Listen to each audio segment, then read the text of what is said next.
Dash Dance rest people. All right. That's true. Hey guys, welcome to the 17th episode of the Melee Stats podcast, starring me, SaveAsUntitled. Me, Edwin Budding. Fire. And Legend. What's up? Legend, for people who may not be familiar with your puff play, could you give a little bit of a background, maybe wins you've taken, stuff like that, kind of to give people a little refresher? Yeah, sure. Canadian top bluff player. I've been playing since like 2015, like early 2015. I got ranked top 100 last year, ranked 97. Some of my best wins last year were Kirby Kaze, Ryan Ford, Kage. Probably forgetting some people, but those are like the big ones. Some Canadians, some Americans. Dope. And I mean, it's very fit. Oh, When I saw you beat Kirby Kaze, I was really impressed because, like, I'm not sure if you heard like the stories of how he grinded the Puff matchup and beat Hungrybox, but Yeah, I think it was like one of my like personal like favorite wins, even though it was the best of 3. But I was pretty happy with that one. yeah. and it's dope that considering this weekend's events that we have 2 puff mains and 2 former puff mains. If Edwin, you want to take away low tier City 6 talk?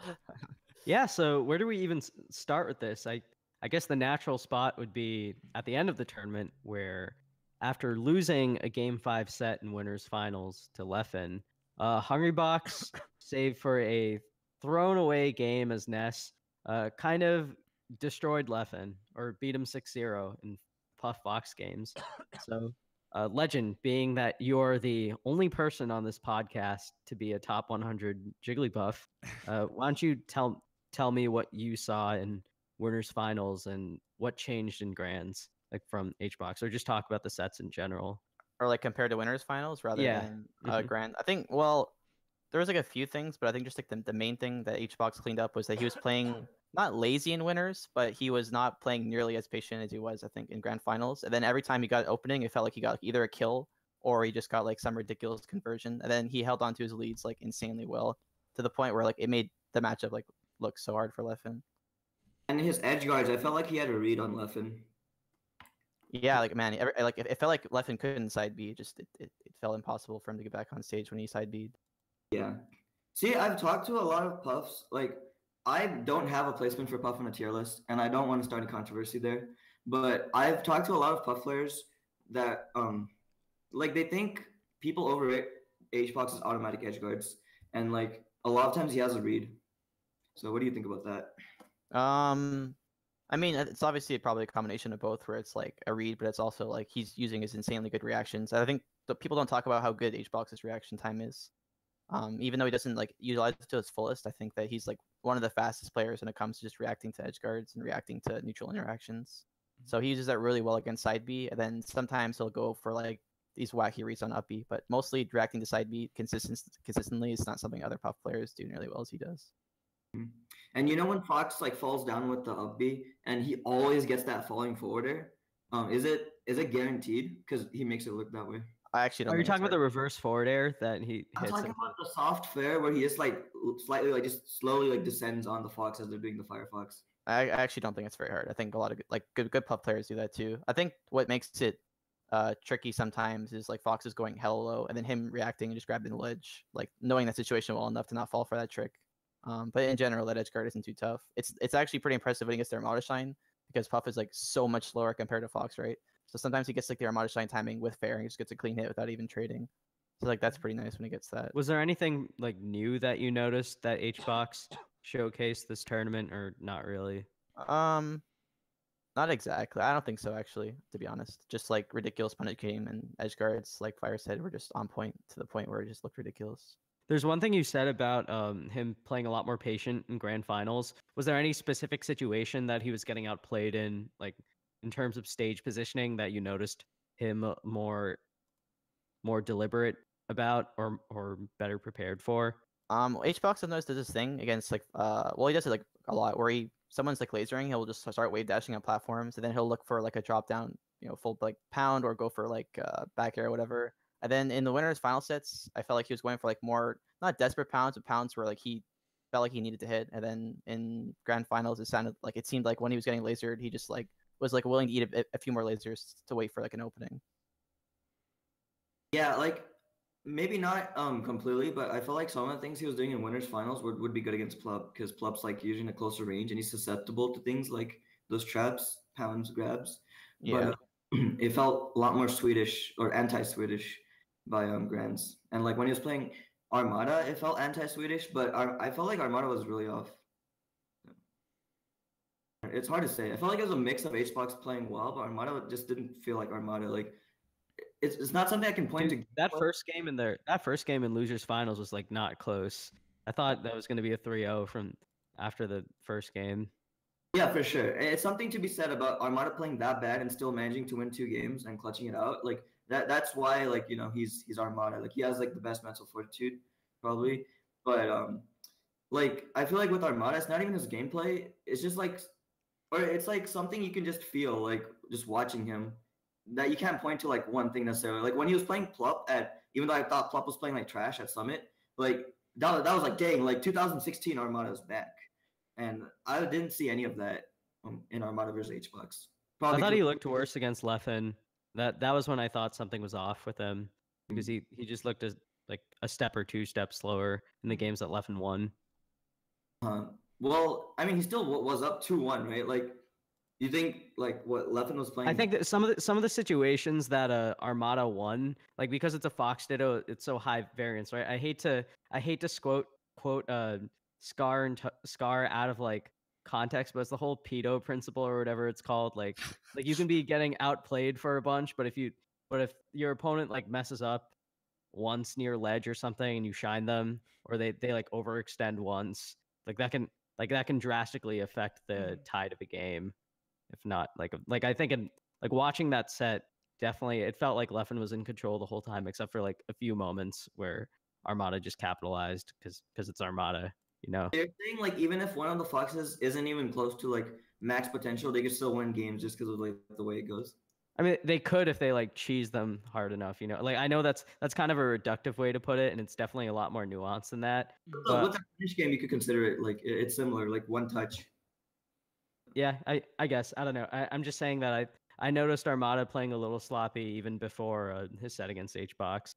Oh yeah, and then so Sunny Moonman was talking about anti-Swedish. So what I meant by that is it's just like the range that the Swedes play against HBox by. I feel like Armada plays at the furthest range, and Leffen plays like sort of a hybrid, but he has the overall like average range where it's like a little closer, but not as close as like Plup. And then Mango plays like the closest, or like he'll like laser in and play close. But I feel like Plup and Mango actually play pretty similarly close. I agree. Honest. I think if anything, Plup plays more aggressive actually. Plup is definitely a scrapper. I think like Plup plays the most aggressive, but like it's in a different way. It's hard to explain.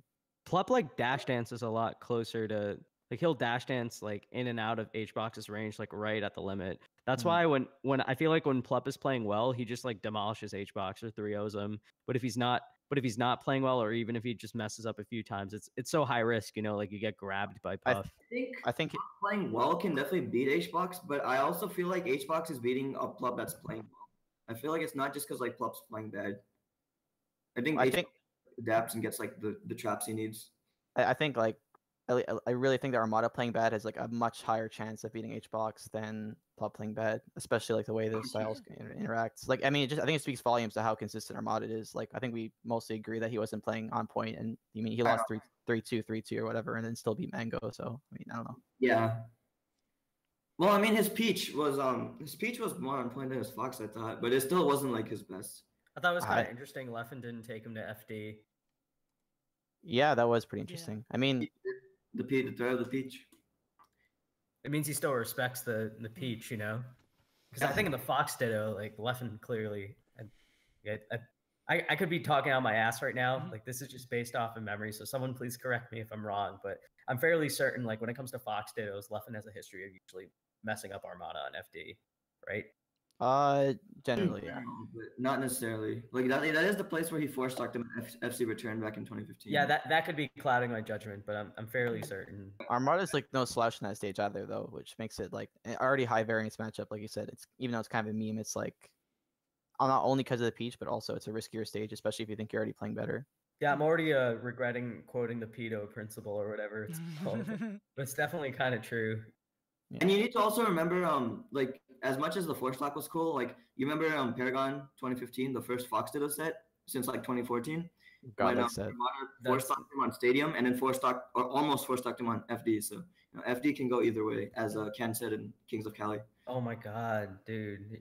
With these history references, get out of here, dude. When Ken was, We're talking about 2018 Fox versus Puff. You're talking about Kings of Cali. Come on. when Waffles was playing Ken in EVO 2013, the whole Oh my time, god. my boy EW, either way, EW, how you doing EW? Or I don't remember exactly what he said, but. All right, Fire. You're out of control with these history. Time him out. This is Mango's chat. Didi, time him out. Would you think of, just to stick on the HBox or HBox theme or whatever? Do you think Leffen played significantly worse in Grands, or do you think they were both kind of just playing at a good level with HBox just kind of better playing him throughout? I think Leffen played at a similar level, than HBox like got progressively more and more dominant as the sets went, or as the games went on. That's how I felt. I guess we can talk about, since unless there's anything else you guys want to say about HBox or Puff, I guess we can talk about Mango at this tourney. Yeah, one thing I gotta say about HBox is his so like I hope I don't get memed on for anti-Swedish, but like he really does play the long range well. And one of the things he's been doing is that he's been incorporating more and more into his gameplay is power shielding the lasers, or just like avoiding. Yeah, I've noticed. Are you talking about HBox doing that? Yes, HBox. Yeah, I definitely noticed that. Yeah, because like there'd be moments of time in grand, or like just in grand finals, there'd be like 10 seconds at a time when Leffen's just lasering him, right?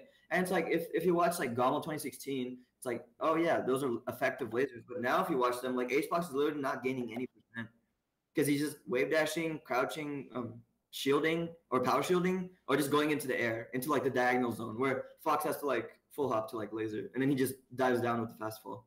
I think like effectively it's like it's not good, but as a player read it's really good because most players aren't willing to camp for more than 15 seconds or 10 seconds, like barring a few like exceptions. But like even the Swedes, as patient as they are, they're gonna like see that he's getting like just like barely any damage from lasers, and they're gonna go in, right? It forces the opponent to go in, which is what HBox is like obviously the best at. And that's huge because the number of times you've seen like Mango Anal or like whatever, like, someone just talk about the matchup. They're like, you make Puff come to you, but if HBox can make them come to him, then like that's huge. Like technically they still don't have to approach because you can still do some damage, but it's like no one's willing to sit there for like 30-40 seconds just laser and getting Armada 3%. Well, no, I don't think so. Even Armada, like in their sets, still like after like 30 seconds, he's gonna go in. Like no, I was exaggerating, but it's just like so many like Armada HBox sets though. Like you literally. Legend, do you ever think that, so? Like I guess this is kind of a related point, and you can tell me if this is dumb or not from a current Puff player to a no more Puff player. But do you ever think that like when HBox reaches say like 90-ish% at the top, that he'll just like that the lasers hitting him actually become kind of beneficial on a stage like Dreamland because it puts him out of up throw up air range. So Foxes have to kind of just like get straight back airs or jab into an aerial that HBox can still like air dodge out of if they miss time. Do you ever think that? Do you ever think that like it actually starts turning in his favor after a certain point?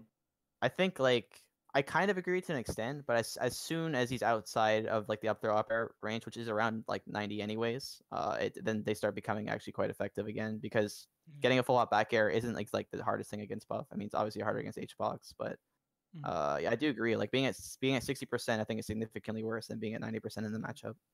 I think it's like playing against Jigglypuff as Fox. It's like a boss fight in a game. There's like phase one where you're looking for that up throw up air, and then once you get past that percent, you're just looking for that random aerial. It's like two different sections, or at least yeah. But in this case, like the boss is getting harder. Yeah. Like if you don't, you gotta keep on adapting. I don't know, man. Puff is good. Yep. She is a good character in Super Smash Brothers Melee. Is there gonna be tier list memes at one point? No, I don't want to talk about like I already get enough. I already read enough about like people angrily arguing over Jigglypuff online. Was it 2005 when they released the April Fool's tier list and they had Link super high and then Jigglypuff super high, and then like Jigglypuff actually came true? Yeah, in one of the initial like April Fool's tier lists, they had Jigglypuff like ridiculously high or something, and everyone joked like, "Aha, of course, like Jigglypuff, this character's never gonna mean shit." And then what do you know? Fuck. It's so interesting, right? Because like the conversation for so long was speed and like just ground speed, and like before that it was just like, okay, well, like who could just get hits and convert, and it was like, oh, like you can't really hit people with Puff or whatever, like you just get camped. Like there are all these arguments, and the King obviously made like a huge change, but like even after like all these years, like we still have debates, and it's like, what the heck? AOB, King, Mango, Hungry Box. Legend. I saw a video of Brandon. I hope so, dude. We're hoping for it too. What's up, Fire? All right, well, I saw a 2002 video of Andon's Jigglypuff down throw tech chase resting Asm's Link. Yeah, and they play on like greens or something, right? And on greens. Yeah. I was blown away. I was like, did this actually happen? Like, people can't tech chase in 2018. H-Box can't tech chase half the time, like to rest. And this guy definitely a Andon versus Asin at American Legion tournament 2002.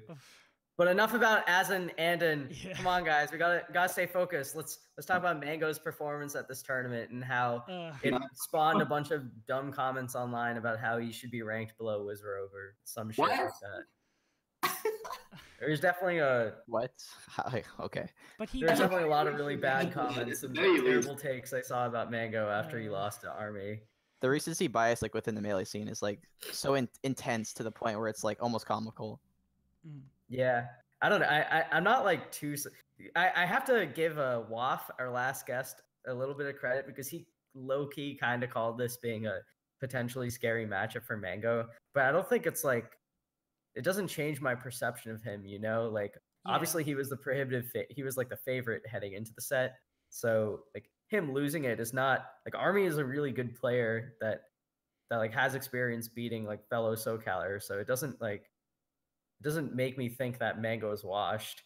Like it just makes me think that he was probably playing a little less cautiously and Army was playing really good, you know?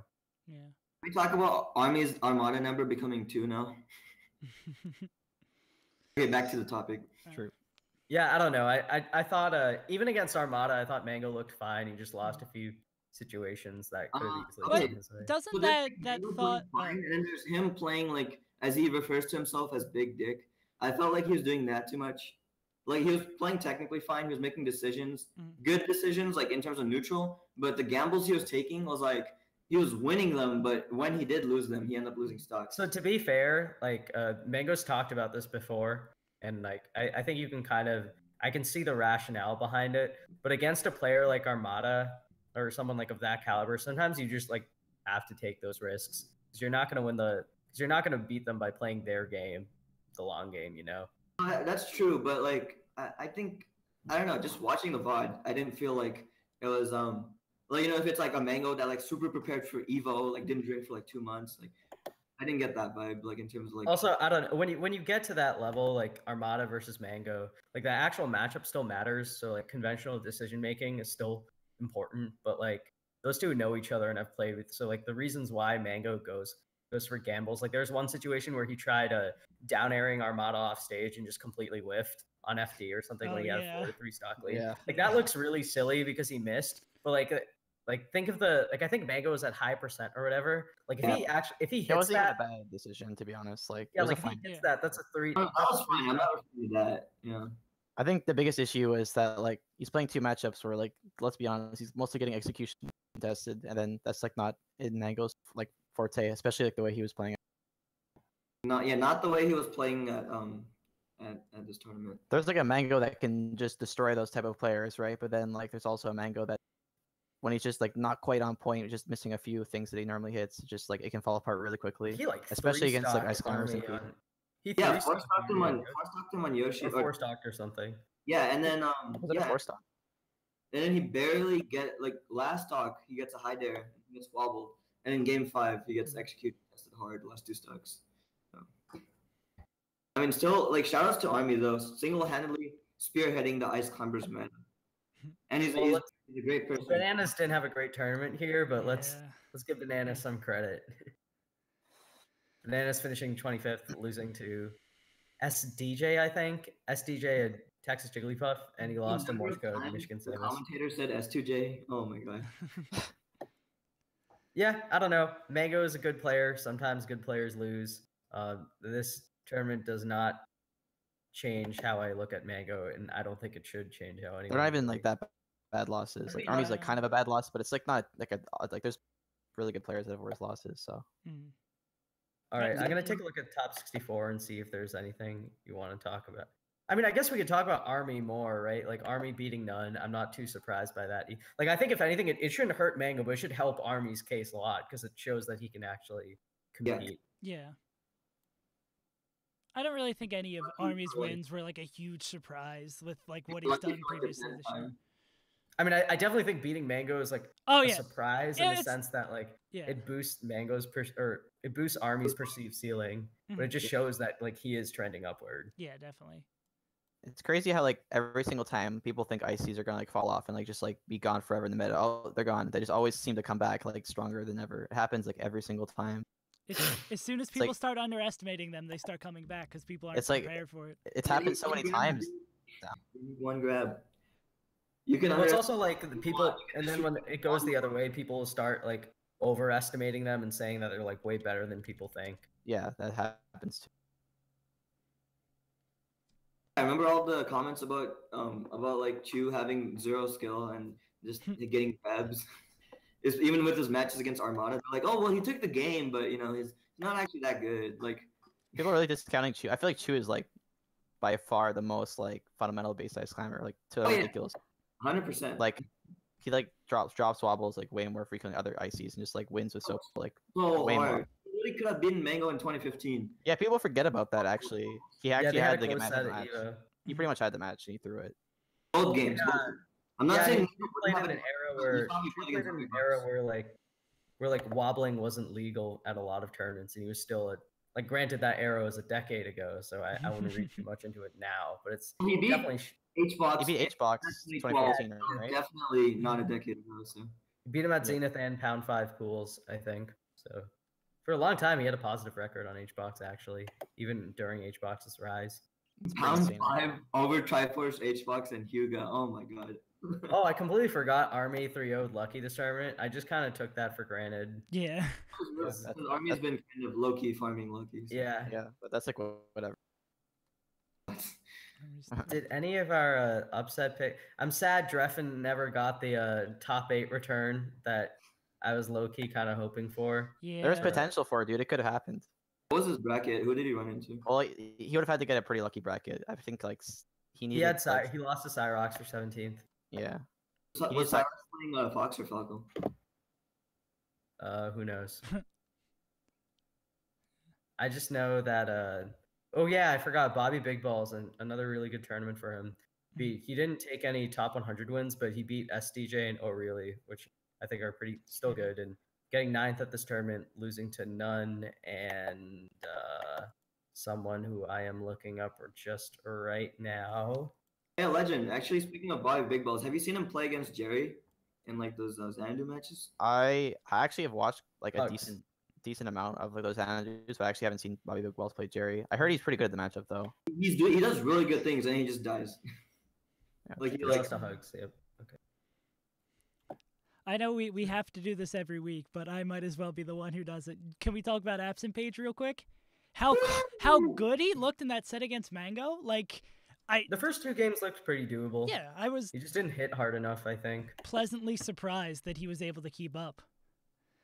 Yeah, I mean, you have to hit like a madman off your openings, and I feel like Absent Page has a strong, consistently strong punish game, but I feel like against someone like Mango, you kind of just have to you got to end stocks off stray shine out of shields. Mhm. You know, like Absent Page, I weirdly think that even though he's like a ridiculously fast player, like he has amazing tech skill and everything, he's low key kind of conservative in his punishes.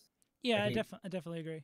Like he'll go for strong hits and edge guards and like positional advantages over just like straight up like murking someone or Mhm. going after who was them. it that wrote the article about Absent Page when he was first on the rise before he made it to top 100? Robotic fish. Because there was a lot of talk about how he was beating his local player who was dominant for years, and he had like a Mango type of view of the game where he would just like do things. He would just do things by feel, and they weren't necessarily optimal. And how Absent Page like changed the path of his scene by like winning with these optimal combos. And that's all I thought of for like a while when I was watching him versus Mango. I'm just like, dang, like, this is like this beautiful clash of like ideologies and like. Yeah, I mean, I don't think Mango stands for like feel above analysis or like going for suboptimal thing. Like I think that's a little. Not, but like he'll like go for reads in some situations instead of like necessarily extending his punish, especially with Fox. Like he's not gonna like up throw and get like 4 up airs. So.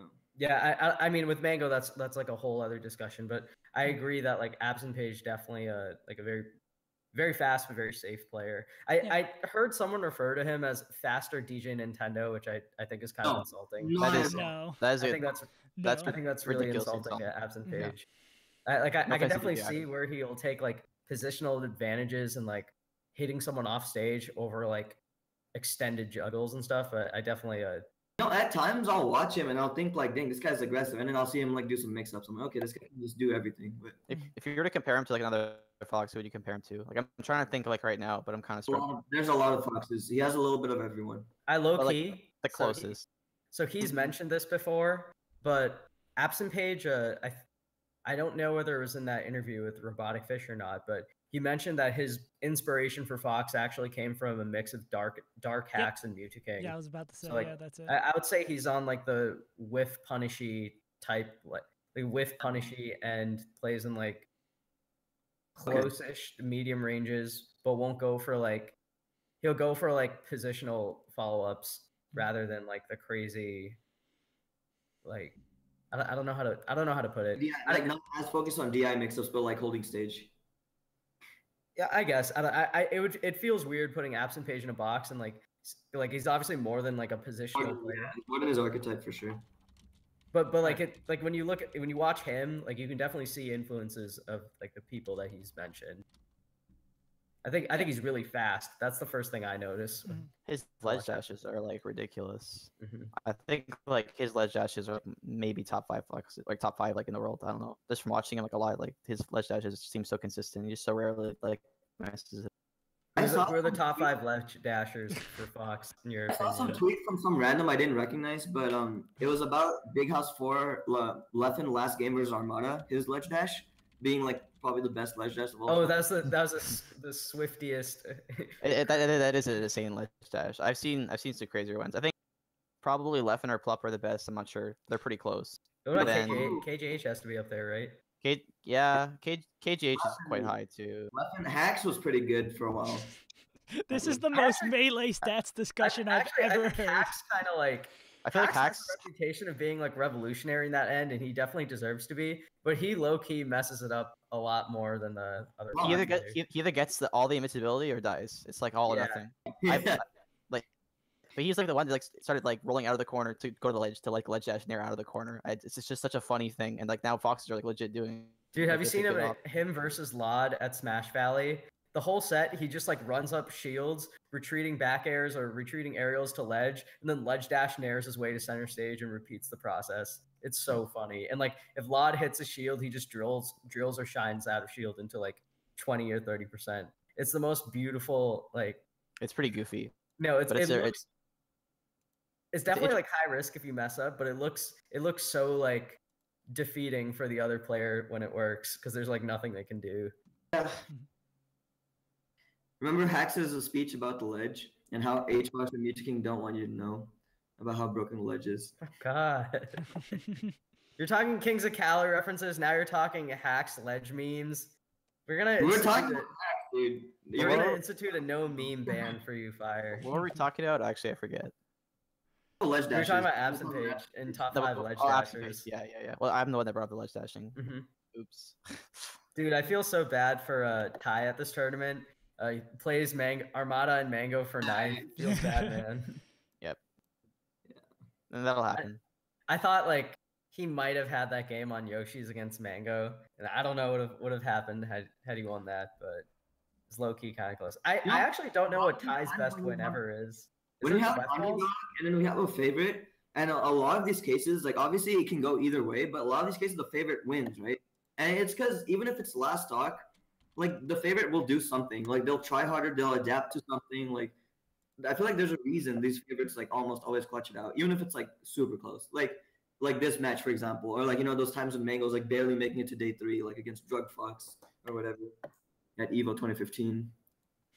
Like Ty took the game, but like it was obvious that Mango was gonna clutch it, in my opinion at least. Dude, I also feel really dumb because I thought when I saw Android absent pages potentially happening in bracket, I thought Android might have a chance. But after seeing that setup, I was like, oof, absent page just whooped him. That was kind of brutal. That's very good at the matchup. I didn't see that this set. Was it a 3-0? Yeah. Rip. There was one situation where I really do feel like absent page is trending upwards. You don't say. No. No, but I mean like because once you get to a top 20 level, they start slowing down a little bit. I feel like he hasn't slowed down. It's hard. We'll see what. Well, yeah, I think here's where is the big time we see. Yeah. This is where like the Crush, Zane, like like all those names. He either gets stuck around this 20 to 25, or he's able to break through and keep on pushing. Yeah, or Crush gets to 12 and then just vanishes from the world.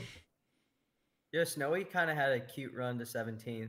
That's good for him. Did he make like a tweet longer how he's like not playing competitive anymore? Wasn't that a That was thing? a while back. He's been back. He even got sponsored. The Smasher Classic. JK, I'm back. Dude, legit, like that's like Wobbles, right? He made like such a big statement, and like now he's back. I'm glad he's back, but I never take those very seriously anymore. It's like so many. Neither do I. No one ever quits Melee. The longer the retirement statement, the more likely they are to come back. Apex. Remember I've seen Kira's retirement statement? Oh boy, I do. Who's? Kira. Kira's. Oh, Kira, yeah. There's a lot in that I thought was kind of weird, but that's a story for another time. It was wacky. I'm pretty sure Leffen made fun of it, and there was like a little bit of drama there. I already know. Leffen making fun of people and starting drama. Never happened before. Is there anyone else? Oh, there are Puffs at this tournament. SDJ, Snowy. There's definitely another Puff player that I'm forgetting right now. Or Did maybe it's just those two. Beat anyone like notable?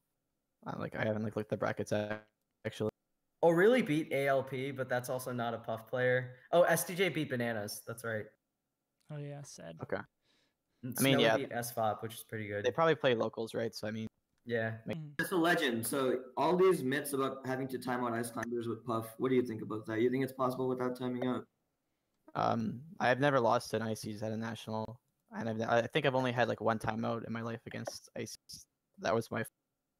So I disagree that you have to time out ICs. I think it's like a playstyle thing. Although I understand why, because it's much easier to execute a timeout strategy than it is to just outplay them in neutral. But I mean, I just disagree. If you think you have to time them out, it's just not. That's sick. Thanks. That gives me a lot of hope. Yeah. Can't you just like up throw them? Like if you manage to get a grab on them and like insta up air rest Nana. There's some weird setups. Like maybe it's because I'm a lower level player, but I'll up throw them, then I'll like get downed or something, which I know you can beat, but like I'll get downed, then suddenly I'm on a platform and then I get like blizzard or something. There's like unique setups. Like you have to block all the time. You can never really Nana. Grabs are really strong in the matchup. Pound's like ridiculously strong in that matchup. Puff just has like a lot of tools to start beat IC. Go ahead. I was just saying that Puff has like an insane toolkit for just straight up beating ICs. I think that might be the second strongest character against ice climbers, like possibly. I think Fox like destroying ICs is like kind of a meme, mostly because the execution requires like to the point where it evens out the match. I think it's probably like Peach, then Puff, then Falcons, or some like. Because I feel like okay, so we have so Puff has Rising Pound, right? But Rising Pound can lose to back air or like up air, and like Wobbles literally won the set against Hbox at EVO because Rising Pound, and he beat it with full hop back air. So it's like are you talking about the comeback game 3 on Dreamland or game 2 on Dreamland? Yeah, Hbox. Yeah, I remember that. I think. Yeah, so it's like might be like we don't like Puff doesn't have like a shine or a knee, like a move that's safe in like all scenarios. So well, yeah, I mean, she doesn't have like a breakup tool that's like completely safe, but I don't know. Just from what I've seen recently, when's the last time Michael's even like lost to an ice climbers? Yeah, but Michael also does the timeout strat though. To be fair. Well, yeah, that is true. But I'm just like it's just like a proof of concept, right? That the matchup might be like Just to it's not- quickly, just I think timeout Oh, Puff sorry, is go on. like a different matchup than Puff versus. I was just saying, I think the matchup, but not only that, but I think that you don't have to time them out. But like when I'm talking about the matchup being really good for Puff, I'm also including the fact that you can do the timeout thing. It's like a big. Okay, fair enough. Legend, one quick thing before we abandon the subject and move on to whatever's next on our agenda. One thing I've always felt watching Puff Ice Climbers is that like I definitely think Puff holds a distinct advantage in a lot of areas, but I've always wondered like the matchup feels so difficult once one of them gets a significant lead. I just feel like when Ice Climbers or Puff get a lead, like if one of them gets like if Puff has to start off like already having a wobble, like being down a stock, or if Ice Climbers just like die and they're down 3 stocks to 4, it's just like so it just gets increasingly more ridiculously tough for the other to make a I comeback. would literally say that like whoever wins the first stock can win the match theoretically, but I mean, I think it's more of a mental thing. I think it's like that. If you look at Ice Climbers against people in general, that's like generally true as just a general rule. Like if you have an advantage against Ice Climbers and they're forced to approach you more, it's easier to deal with them. But then dealing with the camping can be kind of obnoxious. Like not only with Puff. I think if you have like a really good mental state against Ice Climbers, like you can make comebacks. Yeah, Like, but I other think- characters can like force the comebacks. Like yeah, with Fox, like a shine or something. Fox can like proactively treat the game as if they have just one long stock. Like I don't You know can- if Puff can do the same thing. You can do pretty YOLO stuff. Like you can just go for just like tomahawk and just like or go for a tomahawk up tilt or just you can take huge risks. I mean you don't What have do you to, like but it's- doing when you're behind against Jigglypuff or when you're You behind just get against lost Ices? on huge risks though. yeah, you can. Yeah, right. So that's what makes it tough, right? So I'm not disagreeing that it's tough when you're behind, but I feel like that's true with every character. I usually just try to grind it out. I mean, I've made pretty big comebacks before. Like I think this kid traveled to like our weekly like about a year ago, whatever, and I was down. I think either 2 full stocks or maybe even 3 full stocks on Dreamland, and I just like brought it back by either getting rests or like combos. I can't remember exactly. If you just have like a good mental state of mind, just like play really patiently, kill Nana, and just like play really lame against Sopo, it's like pretty powerful. Interesting. Okay, never would have. That's good insight on that. Never would have thought it that way. Yeah, no, I had the I same. mean, I think that way in other matches, but with Puff, it always feels especially difficult for one in either of the sides. Yeah, I had the same thing. I want to I ask guess the I'm same thing that saying you the asked opposite. about like splitting them up and like being proactive, but yeah, I guess it's just you gotta play better. Yeah, it's just like if you have like good mix-ups, like there's a lot of stuff that Puff can do to open up Ice Climbers, like mostly grabs and then good well-spaced aerials generally. Like grabs, you can get like a clean kill on Nana with like a good up throw or a good forward if you're smart. Like a lot of times it feels like they're eating my foot, like if they try to grab, but then they'll get that one grab and then it's it.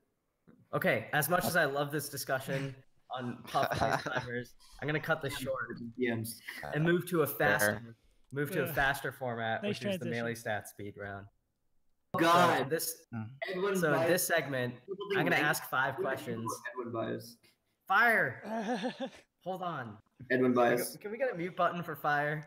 Oh, I can do that. You guys won't hear him muted, but I won't hear him. No, I'm joking. Yeah, Fire. I know. I Yeah. appreciate the enthusiasm, the puff discussions.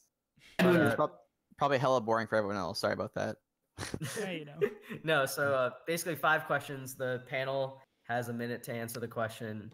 The person with the best answer gets a point for the question, and the person with the most amount of points at the end of the round gets to speak for a minute on whatever they want. Okay, are you guys ready? Damn right I am. Yep. 3, 2, 1, go. What is your favorite EVO moment in Melee history? I should know Well, this. Oh, go Club ahead. beating Leffen with Samus with a beer spill controller. That was also actually it's the actual charge shot on the retreating back air that it got. That was just completely randy. That exact charge shot is like my favorite moment. Personally. Mango taking his shirt off, straight to the crowd. Million on his very own Mango, saying, "I waited so long for this one." Mine is the long storyline across EVO of Hugo going from 2nd to 9th to 129th. It's a great character arc. I really think it's an interesting story. All right, there's like 15 seconds left. Are you guys done? Or is there anything more you want to say? Evo. Yeah. Okay, I'm gonna give the point to Legend there. All right. Easy. If you could change the results of one EVO set in Melee history, what is it? Ooh, that's a tough one. Drogfox beats Leffen, shocks the world, comes out of nowhere. Leffen makes a really, really salty tweet. Mango HBox for sure. EVO 2015. That changed like everything. That like yeah. I'll probably say Armada losing to Armada like lost HBox with Young League or whatever. Remember that turn like that EVO? If he won instead, it would have been a Mango or one of the grand finals. Yeah. Yeah. Oh yeah, I was in gate C9 in the airport for that one. You... It really was. You're such a nerd, Fire. I love it. Gate. No, I love it to death, Fire, but you're such a nerd. All right, save calling Fire Nerve definitely gained him the points. There we go. All right, what majors, if any, are more prestigious for Melee than EVO? Literally any other one that has best of 5. Best of 3 is fucking stupid. That's my answer. That's my answer. I wouldn't say literally anyone, but I mean, like, there's quite a few. Probably Big House, like, clearly. And then Shine maybe getting there. Probably Genesis also. I'd say Genesis, because, I don't know. Roller dress, man. What else is there to say? All right, I'm going to give the answer to, or give the points to Legend. Damn. Right. If Armada won Game & Watch at EVO 2018, who is the best player it would be favored against? Oh my. Oh man. I don't know. That's tough. I gotta look at a top 100 list real quick to see how far down I can go.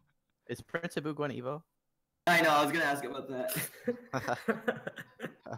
Because if he is, I'd say Prince Abu. But if he's not, how good are you against Game & Watch?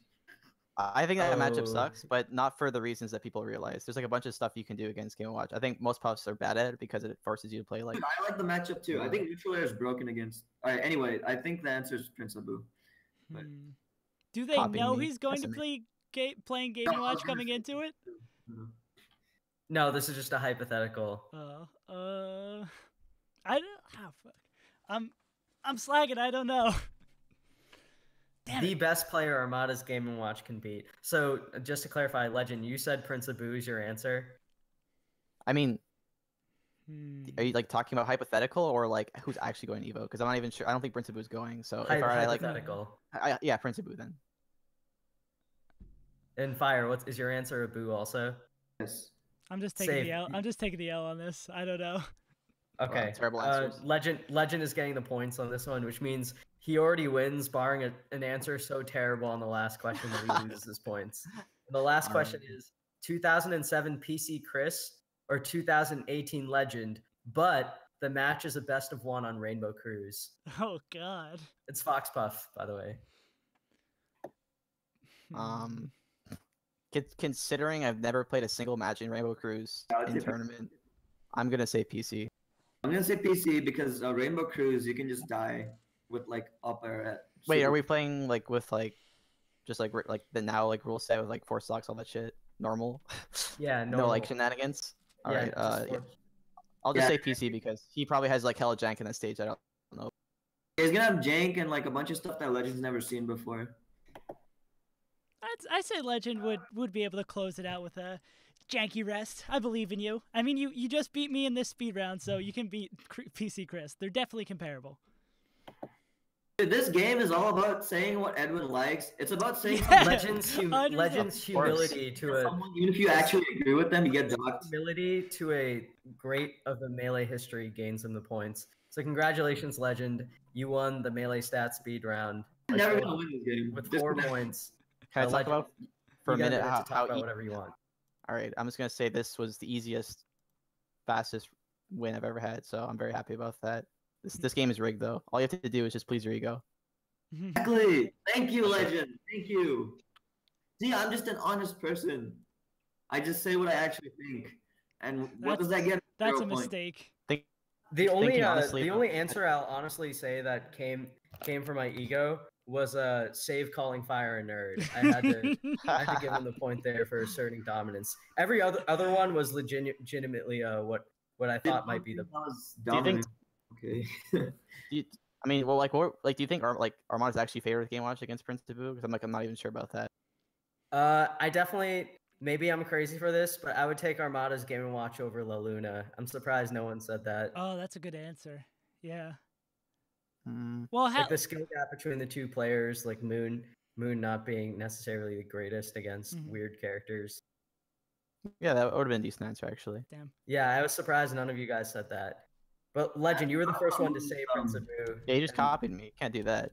Yeah, Fire copied. No, what if I actually had that answer? I was gonna say that, but then Legend talked first. You gotta say it You first. gotta assert your dude. dominance. That's the game. It's rigged. It's a rigged game. There you Say go. fast. I got respect for you, Legend, because at least you admit it, even though you won and you're happy. Yeah, I had nothing to say. I should have planned something. I wasn't planning on winning. Yeah. All right, I guess with that said, do you guys want to talk about each of the EVO pools?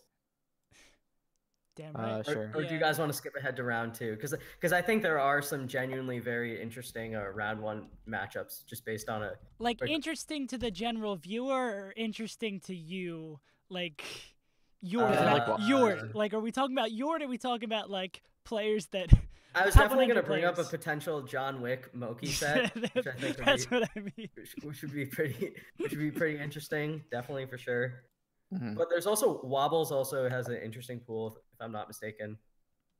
Like there's definitely like the thing is EVO, you have to keep in mind like as much as we joke about like bringing up obscure players or whatever, like EVO has 1,300 people. Like there are going to be round one pools between like 1 and 2 seeds or like even 2 and 3 seeds that are going to be interesting. That would be like top 8 regional level. Like yeah, exciting. like Chris Best and Net 1, 2, 3, 4.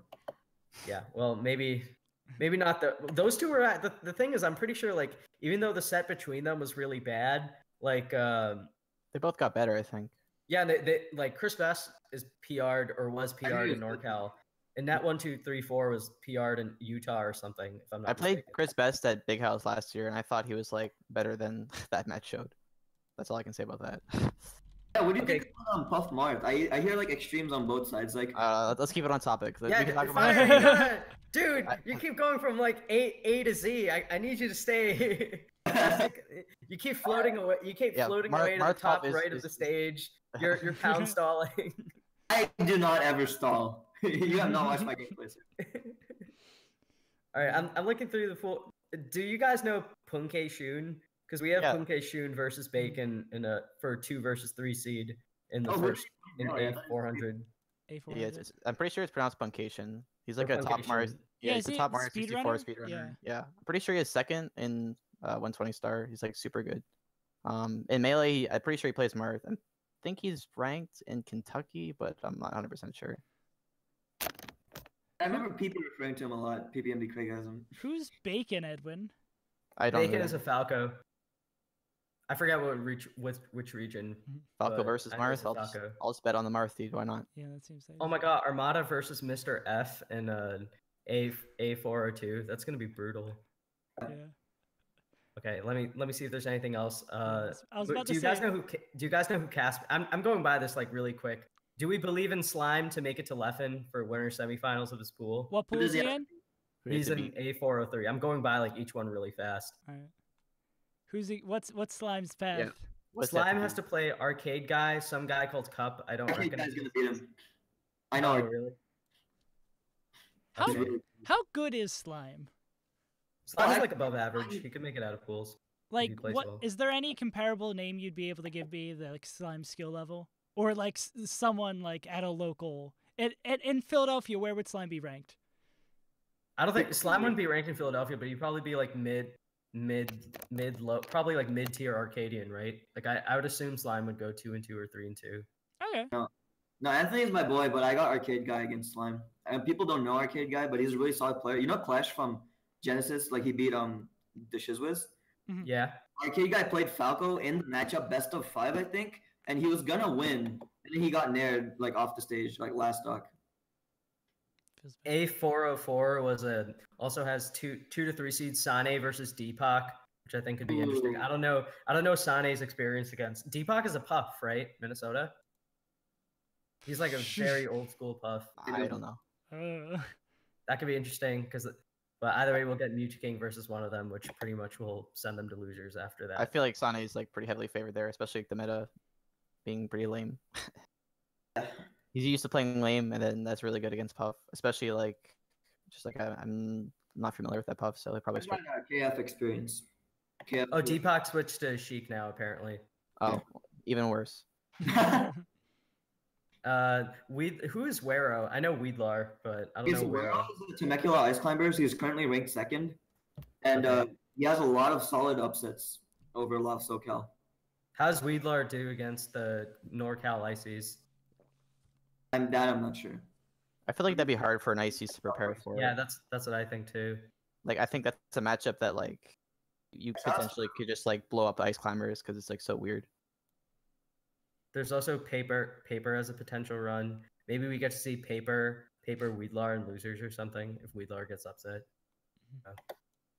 Okay, so next pool. See, we're going by this like really quickly. Don't worry, guys. But aren't there like? You want me There's like 30 pools, Edwin. Dude, are we gonna go pool by pool? This is what Pika and I used to do. We used to literally go pool by pool, and is there like extra empty God pools because bless. like EVO staff is like pretty dubious when it comes to their tournament organization. I remember someone tweeting about that.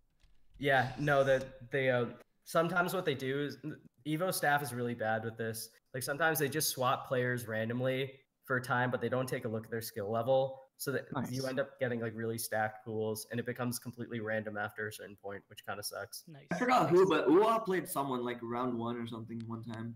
Yo, A407, we could have a Nez Mod God versus Amsa. The Yoshi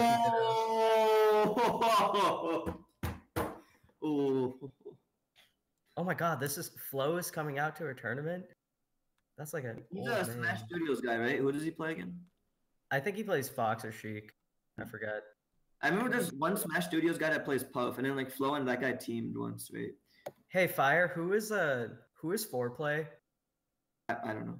Because V Money and 4Play are playing in winners quarters of their pool. Yeah, I haven't heard of them. 4Play is the Pepis tag. Yeah, I was about to say actually, I haven't heard of 4Play, but that's a sick tag. Okay, already one. That changes tag. I don't know. Wait, hold on. No, there's one more Wave A pool that we gotta go to. I'll We're do doing this really quickly. Oh, okay. Are you guys ready for my upset pick of the tournament? S2B is going to beat Damza 420, Frozen Spade, Dan's Demand, and then S2B is going to have the biggest upset in Melee history and beat Axe. Is the Luigi from all right. No, he's not. No, he's not going to beat Axe. Right, but I think S2B can. I think Keith can beat Dan's Demand. Shout out to Keith, one of my best friends. Is that the Luigi from SoCal who like beats a bunch of people? No, Dan's Demand is the Kentucky. He's the guy that has like, if I'm thinking of the right person, he has beef with all of Arizona. He's the Sheik player. Okay. He's the one that Meds played last year at EVO and just taunted a bunch after taking stocks. Oh. If I'm thinking of the right guy, hold on. Yeah, he's a Kansas Vegas Sheik. No, I think Keith can win that. He's pretty good in that matchup, I think. Ice Climbers, no. S2B, a former CT ranked Ice Climber.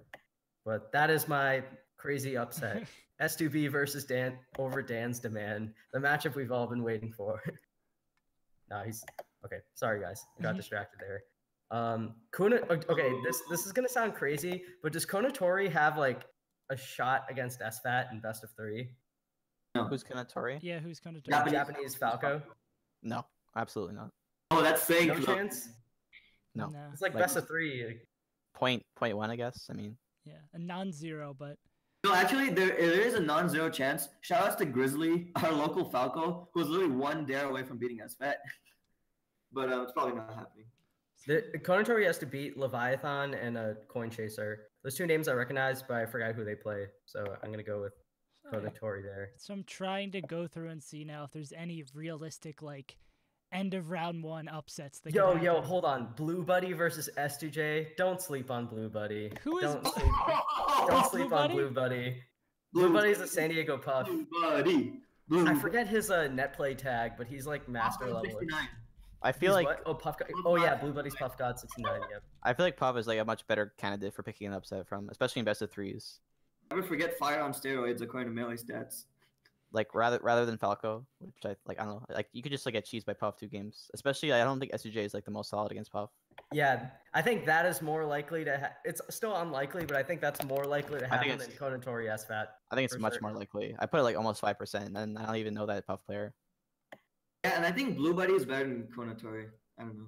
There you go. There's no one in Lucky's pool I'm really looking out for. Sorry to anyone who's listening to this and is in Lucky's pool. Kevbot, Swedish Delight, is there a chance here? Is Kepbot a Luigi? No, Kevbot's a Fox, NorCal. I mean, He should tune up his Fox Eh, game. What if we yeah. get- I think Swedish got a lot better in that matchup. it was a meme for a bit, but I mean, I don't know. Yeah, Not I mean Kevbot's really good, and he probably gets like Spark practice or something. I've heard the name before, but I'm just not super familiar. Ambi's supposed to play Absent Page? Yeah, that's the rematch from Shine. Oh hell yeah! I think Absent Page kind of destroyed him last time they played, but Ambi's definitely like not the favorite, but he's been practicing a lot and he wants to do really well at EVO. So that would be I'll be rooting so for sick. We always talk about Prime Blur, but we should be talking about Prime Ambi though. Prime Ambi. Oh my god. Prime Ambi farmed Ice Climbers, dude. Shout out to Ambi. Hope he does well this time. Do you think there's gonna be? There's Twitter. Has there ever not been a huge round 1 upset at EVO? No, it's definitely Wobbles has definitely lost to like that might have been round 2 though. I feel like every year at least one round 1 crazy shenanigan happens. So like one of these is guaranteed. Well, not guaranteed, but very likely to happen. This Just wasn't using past- this wasn't EVO, but in Apex, like Apex 2014, I think XL0 Puerto Rico Peach beat PPU. That was nuts. Mhm. Remember when that happened? PPU was like the guy everybody thought was like the successor to Ken or whatever. Mm. Okay, this is like a little obscure. but Oh, Zach now it's a Fair little versus- obscure. Zach Fair. Hold on, is this the same? Algebra's in chat right now.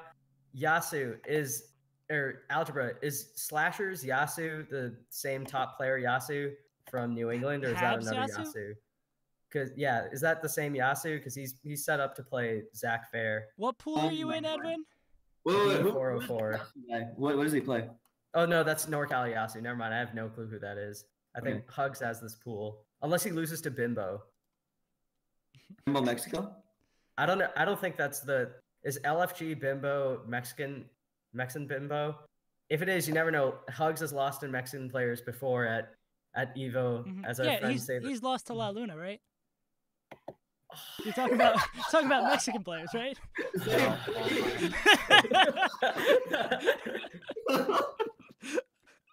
Like it's GP again. I forget who GP is. But they don't have like a Samus in Mexico, right? That's why like Javi struggles at the matchup. You think Wasn't there a Samus there? I remember watching it. I saw Samus playing on stream.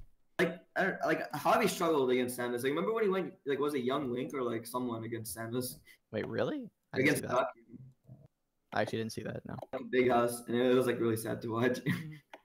Who is so there's GP, Null, Admiral, and None as I think the top 4 seeds in Nunn's pool. Admiral, None, I mean I think None is definitely favored, but Admiral, for those you don't know, she's a really good Texas/CT now NorCal Ice Climbers. I don't think she's active anymore, but that'll probably be streamed. if I You were to say guess. Null? Yeah, Null. Like SoCal. I don't know if that's SoCal Null or another Null, but TSTNC is the. I think that's him because like Army has that same TNC thing. And there's too many people with the same tags. There needs to be some fix to this, especially if Melee's gonna get bigger. It's like actually such a pain for like staff to deal with. I'm sure. There's literally a fire in Michigan that plays Crown Puff. I heard actually that there was some random who had Kage's tag and it got seated hella high because they thought it was actually Kage, but it was just some Is random Ice Ice Climbers- climbers. Yeah, that was in my former pool. Yeah.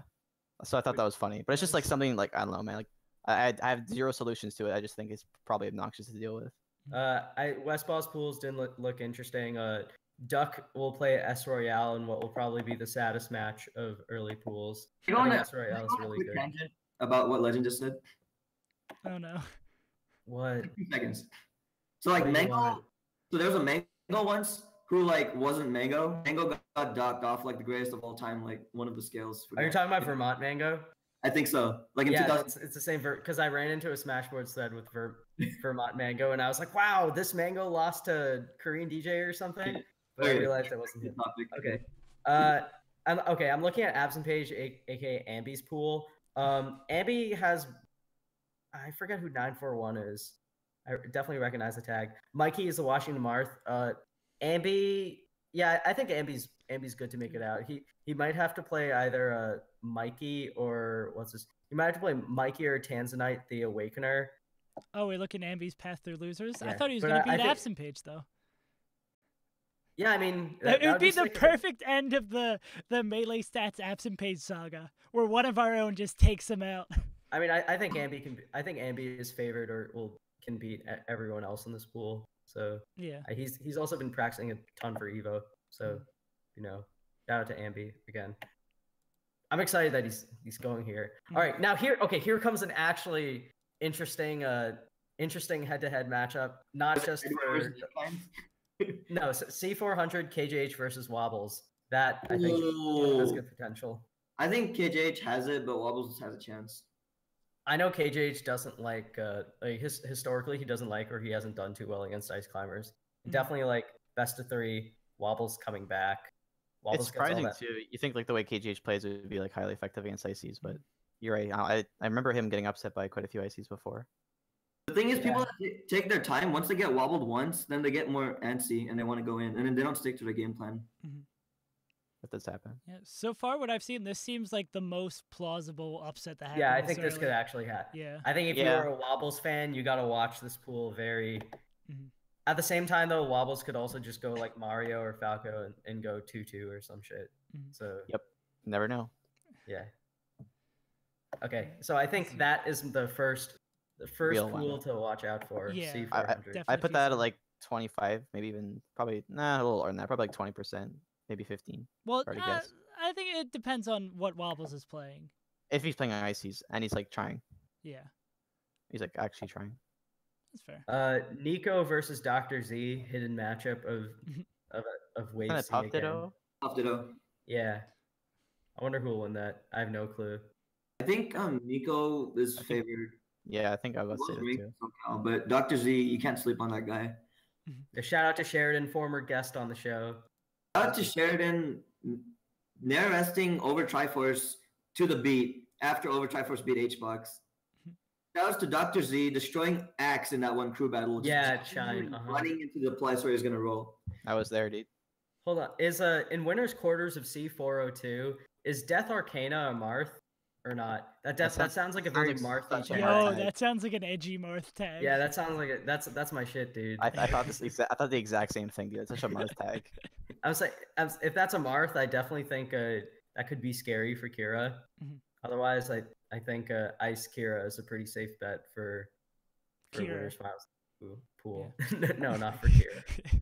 Shout out to when Kira made top 8 at I'm Not Yelling. Beating a bunch of with chain grabs. Yeah, one of the most random top 8 showings. Yeah, and he just got washed by was it Leffen? Yeah, I think so. Was it? That's a long time ago. I forget. That was like 3 I'm years not ago. yelling. What a tournament name. I'm Not Yelling. That one NorCal drunk tournament kept happening, right? The Foundry. Yeah, the Foundry. That was so big. I wonder how far. Okay, so I'm at C403. I'm wondering how far Codeman can make. Can a Pichu make it out of round 1 pools? That guy is pretty decent, actually. I No, think he could. No, he's good. I definitely. I hate to admit it, but I almost lost to him on net play. It was definitely kind of scary. It was one of the most terrifying experiences of my life. I was using random players. If he gets good matchups, I feel like if he gets just a random Sheik or Peach, it's just over for him. But if he gets like a bunch of spacies, he could do it. Codeman is a Fox also. So he That's so could bring- sad. Imagine being a Peach main and then pulling out a Fox. It's like just That's so funny. I you don't got think- me. Shucks. Peach is not working out. Let's switch The to opponent- Fox. Like you win the first game, the opponent counterpicks Yoshi's. You're like, ah, shit. I can't do it. Yeah. So Nexix, I don't know. I don't recognize Nexix, but definitely La Luna versus Lego. I think Lego is the West Coast Marth, if I'm not mistaken. Apparently, Codeman has 2 Mars. That's actually, I think, Pichu's best high tier matchup. That's all I'm saying. It could happen. Yeah, Moon could definitely lose a random Marth Ditto, so I wouldn't be shocked. Jesus, no mercy on Moon. Well, I mean, Moon can also beat a top 10 Fox player if he plays well. yeah, he's He's Marth Westballs. Be 11. So Who does Evol play again? I'm in Cobal's pool. I'm looking Evil? at C4. I forget who Evol plays, but this doesn't have anything that stands out to me. Oh, wait, hold on. Russell versus Gar. Oh, let's go. I know Gar, I don't know Russell. What? He's like Russell? Michigan Fox, I think. Oh, is he? Okay. I'm not super familiar with actually Michigan's PR. I've never traveled there for a tournament, surprisingly. Okay, well, we could have Fiction versus Russell, so... Edwin, Okay. where are you? I lost you. Where are we? C406 Okay, now. I'm just making sure it's on the stream so people can see. Ooh, okay, this has potential to be an interesting pool. There's Mike Hayes, Smelly Cat, Marth, and Watch. I'm That could going be to interesting. assume Marth plays Marth. Yes. Yes. Okay, correct. so that's a doable match for. You know, it'd be a Marth sick Fox. tag, actually. If your tag was just Falco and you just played Marth, that'd be an amazing tag. The mind games, I love it. I mean, False Falco used to play Falco, but he switched his tag to like, Mittens when he started playing Yeah, Marth. that's a great tag. There's San Diego Mark, I think, who goes by Battery Bird. So I definitely thought he was a Falco player. Also, I just want to say Smelly Cat is such a funny tag. That's an awesome. That dude's tag, been around too. for a while.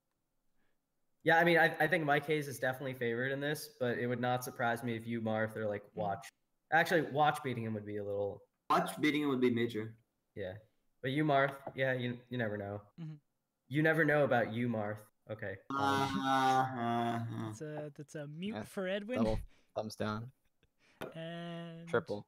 banned. Triple. Oh, baby, a triple. Okay, I'm in C407 right now. Ringler, is the Ricky going to this? Connecticut Ricky? So that'll be interesting. Connecticut Ricky versus Ringler. As long as he doesn't play Marth, he should be good. Ringler over Rishi would be. Ringler, That would be dude, something. You guys know about if Ringler's Ringler makes it to winners finals against Rishi, oh, Rishi better not pull out Marth, dude. You guys know about Ringler's on Vendetta versus Marth? Yeah, No, Oh, he's I- got- he told me all about it. Matching every single Marth, including Caesar, and just getting all the money. No, I'm pretty sure. No, Rishi's a strong enough player and I'm pretty sure Rishi has his own DK, so he'd probably just DK Ditto him. oh God. I mean, I don't know, but Ringler hasn't been playing for a while, so there's that too. But I think in his prime, Rishi, it's a best of three, you know. I will say if Ricky beats Ringler, which I think he will, he'll have to play Rishi, and I think that could low-key be really interesting because Ricky, obviously not just from my own experience playing him, like on that play or whatever, for what that's worth. Ricky, coming from Connecticut, he has a lot of practice or like a lot of history playing against Marth's bracket. CT has a ton of them, like Swift Base, Puff. I don't know how active Puff is anymore, but definitely has practice against him. There's Tim the guy. Puff. Yeah, I think his Who does he tag is play? Sweetheart now, but Who does he play? Oh yeah. Marth. Oh, so it's like what I said. Yeah. Full circle. We Yeah, did so it. Ricky Just has a that- ton of experience playing against like Swift Base, a lot of Marths across New England, and I feel like I think Rishi is definitely the favorite in this matchup. Like I wouldn't put it past him if he won this. I literally would expect him to win this. But I'm just saying if Ricky manages to beat Rishi and EVO best of 3, you never know. Ricky's lost to CTPR players before. He's lost to Lint in the past, and Our argument Lint- for the last 7 sets have been Evo best of 3. To be fair, it's a good argument. Oh shit. yeah, but I'm saying like Ricky is in a good position to make an Yeah. upset where another CT player has done it before in the past. Granted, I think Lint is a little better than Ricky right now and probably a little more like well known. But again, this could be a really big national win for Ricky. YCZ set to play AMSA. Speaking of Puff playing March, shout out to Q-Puff, legendary IC's tech discoverer. I think YCC might be thinking round 2 because I didn't see him in AMSA's pool. We could have Kalamazoo and Koopa Troopa in C408. That could be Don't you fun. think Kalamazoo has that though? Yeah, that seems like an awful matchup to me. Yeah. Doesn't Koopa Troopa play? Oh wait, no, never mind. Mario Peach is terrible. I feel like Doc does much better, and it's still awful. Don't play Doesn't Mario have like some tricks he can throw out on Peach though, or The something? main Like, if thing Peach is not Peach's familiar with the hitboxes, man. matchup. You can't beat Peach's hitboxes. I don't even think it's about the hitboxes, but I just think Peach can just like play a lead and shield camp, and it's like Mario's so hard pressed to do anything. Yeah, shield camping is extremely powerful. Because forward smash is your only like really reliable kill option. So, like, Do you even Doesn't have a Koopa have a Marth also? I mean, granted that Kalamazoo is still favored over that. Yeah. but- Yeah. Mario's I, left. I don't see that happening. Bladewise's pool looks pretty boring. Not gonna lie. So I'm gonna switch. Bladewise also seems like the type of player just like never get upset. Yeah. Like Oh, ever. here's a fun one. YCZ6 versus AMSA. I literally said this like 2 Oh, I thought you were minutes talking ago. about AMSA. No, like, I was talking about Japanese AMSA, not AMSA. I'm Come sorry, on. I'm sorry about that. Yeah. Save. Does anyone understand what's happening during Samus versus Yoshi neutral? Because I don't. I just don't understand what's going on. Well, to me, it looks like Sam's just wave dashing on the ground and Yoshi's wave landing on the platforms. Just such a weird characters, and it's just I don't know. I don't understand it. I feel like it's a good matchup for Samus, but what do I know? Dude, I love how like I bet you a bunch of our listeners are probably like so mad at us going pool by pool. Nah, when I said biggest and baddest EVO preview, this is what I'm talking about, dude. Yeah. Every single Every pool. Yeah, man. The thing is, Hugs, like watching Hugs, you might think the matchup is better for Samus than it actually is, because Hugs has a brother who plays Yoshi. But he's not Master. Yeah, Has that's Duck- Gabe, right? Has Duck ever played AMSA? I think they have, but I think AMSA beat him. Well, Do you know last time they what played. the score was? Just curious. Not I off the think- top of my head. I think it was Amsa's favorite, like pretty confidently. Could Interesting. Oh, could okay. Curb D4-1. beat Dreffin? Who beat Dreffin? Curb is projected to play Dreffin. I don't think so. The matchup's too bad. I'm just gonna do I this. got He's gonna chain grab him. Actually, Okay, can I- R2D Luke could This beat. next Okay, guy gotta do his grab. fair enough. Edwin, Dude, what were you gonna say? Slox versus Toph in D401. This set, okay, funny story about Slox and Toph. So at Revival of Melee 7, before Slox became like super well known in the national scene, he was one of like the rising stars in New England, right? So very good player. I think at this point, like this is before like Slox became top 5 in New England. Like his big victory was winning a Mass Madness over KDJ and Zoso. This was like during a time when Zoso just like whooped everyone in region. So before that, at ROM 7, which Slox went to, he played Toph in a, I want to say, best of 3. In the first game, he goes Falcon because Slox played Falcon at the time or something, right? And he beats Toph like pretty handily.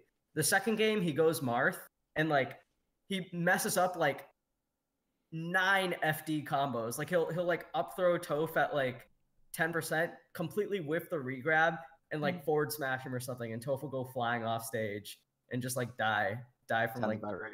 Hold on.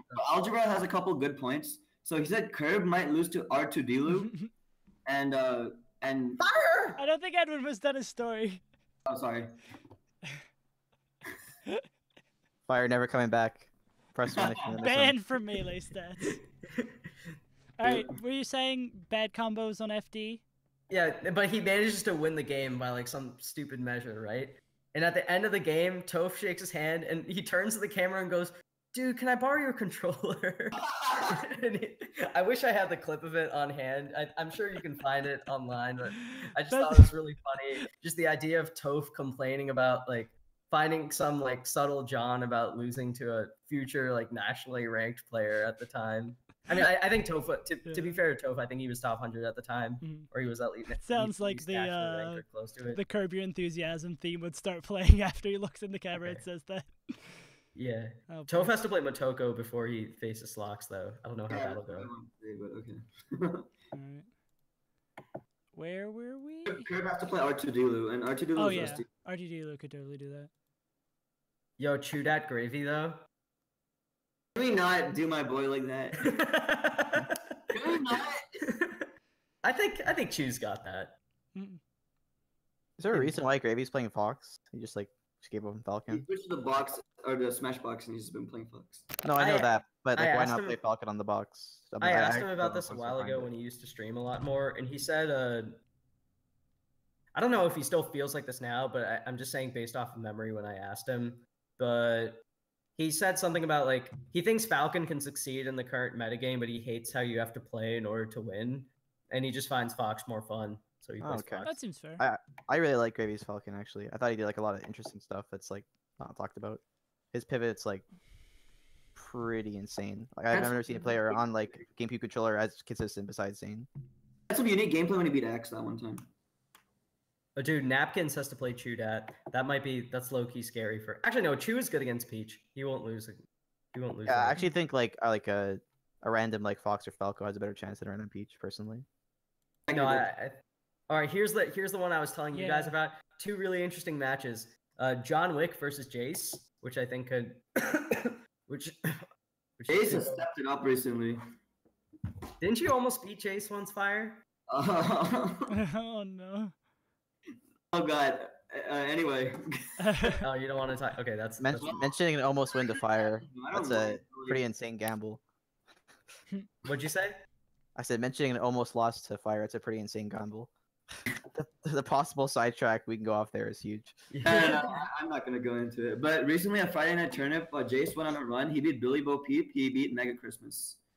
Wait, no. Oh, two like pretty good rising. Mega Christmas, I think, but he had a good set. Well, those are two like rising players in SoCal, right? Billy and Who does Noah. Jace play? ranked players. Falcon. He plays Falcon. So John Wick, Jace, I think that could be interesting. And John Wick, I think like the faster falling character that you play in bracket against John Wick, like the infinitely better he becomes, and then the slower falling character, the worse John Wick becomes. And Moki obviously great, like he would be the favorite in this, but this is low key kind of this is low key scary for Moki. Yeah. It's your limerick of the week. Boo. Nothing else, and I'm sorry. I think I just silenced you guys with that awful. I apologize. D It's like it's best of 3, but I mean I still think it's unlikely. What do you guys think of over Triforce Crunch? Over wins that. Over. Oh, that no hesitation Yeah, at no, all. not Question at is all. over. I really don't think Crunch is like best matchup as Sheik. I think it's Mhm. he has better chance up in other matchups. Wait, oh yeah, Crunch lost to retired Tafo. Never mind. Yeah. Disaster. Oh no. I think that was like a year ago though. I actually forgot about that completely, and now you mention it, my already like suspicious belief that he's bad versus Sheik is just even more confirmed. That set had a lot of momentum swings though, and like Crunch could have taken it for sure. With Tafel's clutch. But it's Tafo, dude, and he's like not playing. Saying I could have taken versus a retired player is just such a sad line of like phrasing. Who does LMYT play again? Does he still play Doc or does he go Sheik now? Because if you play Sheik, I think that versus Ty is kind of scary. I was about to ask And who. Prof. Yeah, who's Prof? Prof is the Marth Mewtwo from Florida. He's Okay. hella good. He's Yeah. hella good. Have you played him, Legend? Yeah, I played him. Well, I didn't play him in bracket, but I played him. There was like a low tier bracket at Gommel, and he played Mewtwo. His Mewtwo's hella good. And then I played him in a money match. He's like pretty solid. I was pretty surprised actually. I'm actually kind of surprised he's a 4 seed, and judging by chat, I'm guessing that something Algebra put hard work into was passed over by Oh no. EVO. So rip hard workers Dropping getting some F-bombs multiple times. Mhm. Oh boy. Oh, I realized I think I messed up logo with Logos, but I'm actually not sure. So I'm gonna say Rocky eBay. I think Rocky has that, but then we could see Rocky versus Logos or Rocky versus Juggle Guy for winners finals. He has all of those. Wait, how are eBay and Juggle Guy in the same pool? That seems kind of okay. Maybe I'm just overrating Juggle Guy, but either way, I think Rocky has that. Spark versus Allen. Spark versus Allen or Spark versus Matt.Zeb. What if this is the Matt.Zeb run and he comes back to Christ. being good? No. I think 2018 is not a good look for that style or him at all. Has he been playing? I think he has like, I think he has like weird thoughts about competition. Yeah, I mean, as a TO, that makes sense. All right. Do you guys want to go through Wave E and Wave F? I feel like we've made it this far. Yeah. We're moving at like a Let's fast pace. let's do them really quick. Yeah, I mean, honestly, we're committed. There's so many pools. How does EVO have so many pools, dude? Oh my god, this Dude, tournament's so Squid versus- bad, dude. Why is there so Squid many versus people Fish here? or Firefly? Quick. What pool Say are it you again? in? You said it too fast. D409. I'm not gonna know half these players, so I'll just guess. Well, I think Firefly might be able to make it out of this pool, but I'm gonna just keep an eye out for this pool. That looks kind of nuts because Net 1234 is also in Squid's pool.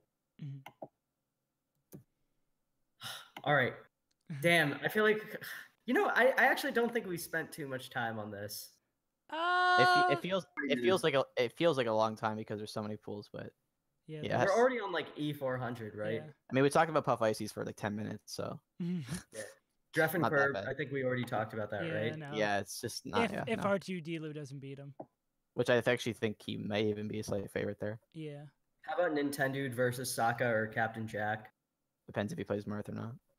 I don't think he'd play Martha unless he runs into like Peach or something. Then he'll be favored, yeah. Oh my God, Luigi Codmaster versus SK92 or PRC. Shout out to the time SK92 played, I think, Luigi Kid at SSS and had the most like boring set of all time. Do you guys know the video I'm talking about? No. In a long time. I feel we could have a break from looking at EVO pools just to watch the name of the video. This may be offensive for people listening to this, but just search advanced SSBM tutorials Luigi Kid SK92. It's like a 1.5 minute video of just SK92 laser camping a Luigi Kid for like random minutes. That's the spirit. Let's. PRC's also in this. Wait, Okay, guys, come on. We only have like 1.5 more pools. Yeah, we're already done. Let's just Has continue. Luigi Kid been around for like lately? Because since that Shroom said, I haven't really heard of him. Yeah, same actually. Darktooth, Jaw Raiden, pick one. Darktooth. Darktooth. Okay. I mean, Jaw Raiden maybe, but actually no, Darktooth. Cactar Fendi. Cactuar. But Mm, Fendi has a bigger chance than a lot of these other like upsets of like. He has the capability of doing the yo. When's the Salty Sweet match? Is it before or after this? It's at Saturday night. Okay. Yeah. Oh, quick segue or quick side note. Fendi or Scar? Are we all Fendi here, I feel like we do this every week.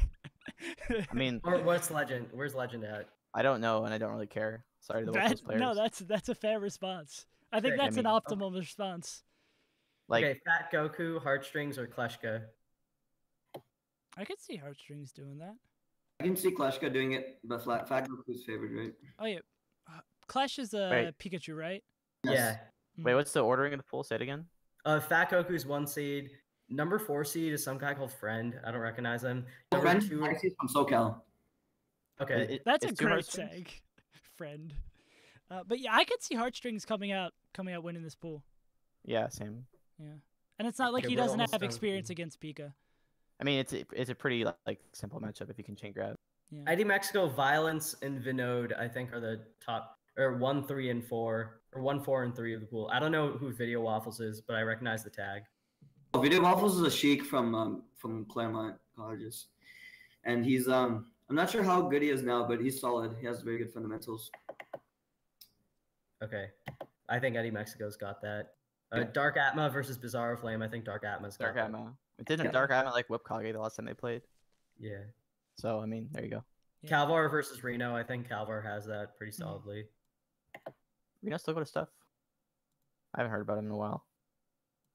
Zio versus Fizz. I think that could be kind of interesting. I think Yeah, Fizz that might seems have interesting. that. Because that's Sheik Falcon, right? I think so. Is Zio good in that matchup? Not too sure, but Zio can do it though. Fizz is, by the way, one of the few Sheiks like that's not like nationally ranked, but he's like hella fast. If you ever watch him, like his set against Mango is really impressive. That's sick. Okay, here's the match that really matters: I- Ankians versus Edwin Budding. Oh. My Fox partner versus my partner in crime. Quick, All right, no, quick 2-0. No, I think I'll trust myself against Ankians and Hammerface, but I think I'd definitely lose to Azel. And if I play Son of a Shepherd to make it out, Son of a Shepherd's probably beating me pretty Yeah. solidly. You, And I could also just lose. Like, nah, you beat Azel, then you 2-1 Zoo, and then what's Zoo your, hasn't played in a while. You never know, dude. and then you got No, Swedish. So I don't think. I definitely lost a ton of friendlies to Swedish Samus, so I do not think I'd have a shot. Yeah, I think the hypothetical best run ever for Edwin ends with Swedish. Or Yeah, the actually, it hypo- probably ends with Zoo or Azel. Yeah, probably. But Does Zoo have a potential to make a run in this tournament? Could that happen? could Zoo beat feel like- Swedish? People may be sleeping on him, but versus like Swedish, like I feel like that might could I happen. think Swedish has cleaned up his game against Spaceys too much. Yeah, I think I- Swedish is didn't- too solid. Didn't Chiz like beat Swedish last year, or is it this year? I forget. That was last year at Too Hot to Handle. That was last year. Okay. Also, it's weird saying thinking of Shiz as a bad loss because that's like a former. I know he has a lot of weaknesses that get exploited by players like that are considered below his skill level, but Shiz is still a player with like world-class foundation in the history of competing, you know? So like it's Also, tough Zoo. evaluating his losses and wins. Zoo's the same though. Zoo's also has like world Yeah, class. but Zoo hasn't competed in like yeah, that's That's fair. fair. But I mean, like the point you're making that like he used to be like a really good player is the same with Zoo. Yeah, it applies to Zoo too. What you're talking no, about. okay, no, that's true. And Yeah. Zoo plays a safer style. I think there's like a non-zero possibility there. That's just all I'm saying. Maybe if it happens, you'll look like a god. We'll invite you back next week. I'll call that as the biggest upset of the tournament happening right now. Damn. That's Algebra bold. says Azul's gonna bob Zoo. What do you think about that? Could Oh happen. yeah, that's true. That could Active- happen. That could someone- happen. active, That also wouldn't surprise me. But I don't know. I feel like Zeus did this before. We didn't keep it for a while, then did really well at EVO. So I mean, history repeats itself, right? What do you guys think of Brandon versus Okami? I think Brandon has or homemade waffles. I think Waff's got that. Same. Yep. Okay, we're almost done. Iceman CDK. I don't know who CDK is. So wait, I'm Connor. stupid. Yeah. That's interesting actually. That's kind of hard for me. That's might be a toss up actually. Yeah. Who does Iceman play again? Marth. Marth. He's pretty solid. I think the Wow. Blue Bandit can beat Iceman. Does he play But he's- Sheik in that match? Actually, Iceman's beaten like shroomed in bracket, hasn't he? I feel like I should say Iceman. Oh yeah, that one time. Yeah, at the fake tournament, Gods and Gatekeepers. I'm not Fake like, how- tournament. has Connor been active at all recently? I see him like post like memes on Twitter, but I haven't really known his like. He's competing. beaten like Calvar in tournament, so I guess he's like no slouch in the matchup, you know. I'll probably say like slight favorite to Iceman, but that's like kind of a toss up. All right. Chillin' Dude versus Cool Kid. That could be interesting. It's a cool I kid. think Nice. if Chillin goes Fox, he'll be favored, but if he goes like Samus or something. Is that Luigi? Cool kid. He's a former Luigi player, but he has like a bunch of characters. He plays like Falco, Marth, Sheik, or something. Cool Kid almost beat Moon at a NorCal tournament. I forget which one though. Maybe it's like a stock away or something. Oh, Dunk is also in Cool Kid's path. That's a dunk. Dunk, if we get the Dunk Chillin' Dude run back, that'd be pretty funny. Paragon LA, baby. Mm-hmm. Oh, this is kind of an interesting pool. So Android is the #1 seed in 404, but the 2 and 3 seed are L and Blue Jay. Blue Jay, I think Utah Falco or something. Is power ranked. L NorCal Fox. So I could totally see L, depending on how he's playing. He's always one of those like really swingy players that can either do super well or lose. I feel like that type of player is like more favored to get an upset against Sheik though, because if you're like playing super on point, you can just like roll over Sheiks. More so than other characters, I feel. All right. 405 we're and almost there. Smash Daddy U. Smash Daddy versus you. Smash Daddy. Japanese Falco. Oh, I feel like isn't you supposed to be favored? I feel like Smash Daddy could do that though. I Smash believe in Daddy's you. the 1 seed. Yeah, I believe in you. Oh, is he? Okay, I didn't check. Yeah, I'll probably just say Smash Daddy. He's good. You gotta believe. All right, we have 4 more pools. Oh my God. Mojo versus JPEG. I think Mojo has that. Yeah, I don't recognize any. Yeah, I think Uncle Mojo, not SoCal Mojo. Yeah, that pool seems pretty clear. Oh, Mega Xmas versus a rookie. Oh. Wait, what? A rookie's like- not in SoCal anymore. He's No, I Pensacola, think- Florida. No, that's a good one. That's an interesting set. I did not know that. Interesting. I'm gonna go Mega Xmas. He seems to be on an upward trend. All right. Xmas, but a rookie can do it. Have they played a lot in the past? No, I've never seen them play. No, Mega Xmas he started getting like good regionally last year, but I think this year he like really leveled up. Okay. Not Alright. mistaken. I'll say Mega Xmas then too. Franz Wavebringer. I have no clue who will win that. Yeah, no. I Peach. think I think Yeah, the Peach is NorCal a better. Peach is like we said before, it's a really good matchup, but I think Franz is like a much better player, so I'll just say Franz. Yeah, friends. Okay, and the That's last it. one. Arakune versus Caesar, Caesar or whatever. These are from SoCal, right? Arakune's new tag is Dom. So Dom. Oh or yeah, I was about Caesar. to say where is That's it? an interesting one. Yeah. I think that's a toss up too, especially Martito's best of 3. That's just I can go either I don't way. know if Arakune has Marth Ditto practice in region, but SoCal doesn't like have that many Marths, does it? Caesar and there was Wieners. Yeah, I was gonna say Wieners is the only other And like Epic, I guess if you're really thinking of If you go older. down, like, you might as well include V Money at that point. All right. Now that we've gone through every single pool individually, Let's go! Woo! do we want to go through every single round 2 pool individually, or do you want to switch the semis and see if there's any interesting matches coming out of that? Oh, I really want to go through round 2 pools, but I really do not. okay, that's Right. fine. Yeah, we can go the semis. If there's any play-in matches that are interesting, we can talk about them. Okay, All right. that's fine. HBox. Ryan, like, join stream, doesn't see Ambi Sinister, bye. I respect that. I respect that, dude. I feel the same way. Amsa Zane, when's the last time they've played? I don't think they've ever played. Really? That'd be really interesting. That's going to be Zane's really played interesting. to see. X, but he hasn't played Amsa, and everyone's wondering how he would do it those 2 matchups. I feel like he would get like not watched. Wait, but no, like, they rewind. played before. Zane took game 1 at a local like last year or something. Amsa? Yeah, local? Mhm. Really? Yeah. You I don't sure? know. When he came to Pound like 2 years ago or something, like they played at a local. Because I feel like Zane's played against Peanut Phobia like a fair amount, so like he's not like completely clueless. But I feel Yeah. like the more like if he had more than 4 or 5 sets against Amsa, he'd start beating him. Yeah, I definitely think like just even though he may note from Peanut Phobia, the inexperience is enough for Yeah, me it's to just- give it the edge, give Amsa It's the not edge. It's just not the same playing against Random Yoshidas. Well, Mhm. not Random, I shouldn't say that. Peanut Phobia is hella good, but like compared to Amsa, it's just no comparison, right? Yeah. Well, how has Zane's got to beat La Luna to get in there? Do you think I mean, La Luna's got a we shot? saw what happened last time. Yeah. I mean Zane destroyed him last time, but it's also Marth Best of Ditto best three. of 3. Yeah. Yeah. Could go anywhere. Just Here's the scarier thing: La Luna has to play Dreffen, and then Zane has to play Dreffen, who beat him last year. Like obviously Zane, different player now, but I feel never like know, Moon, 2 like Marths against Sheik. This low definitely key. player lost to hybrid, so you never know.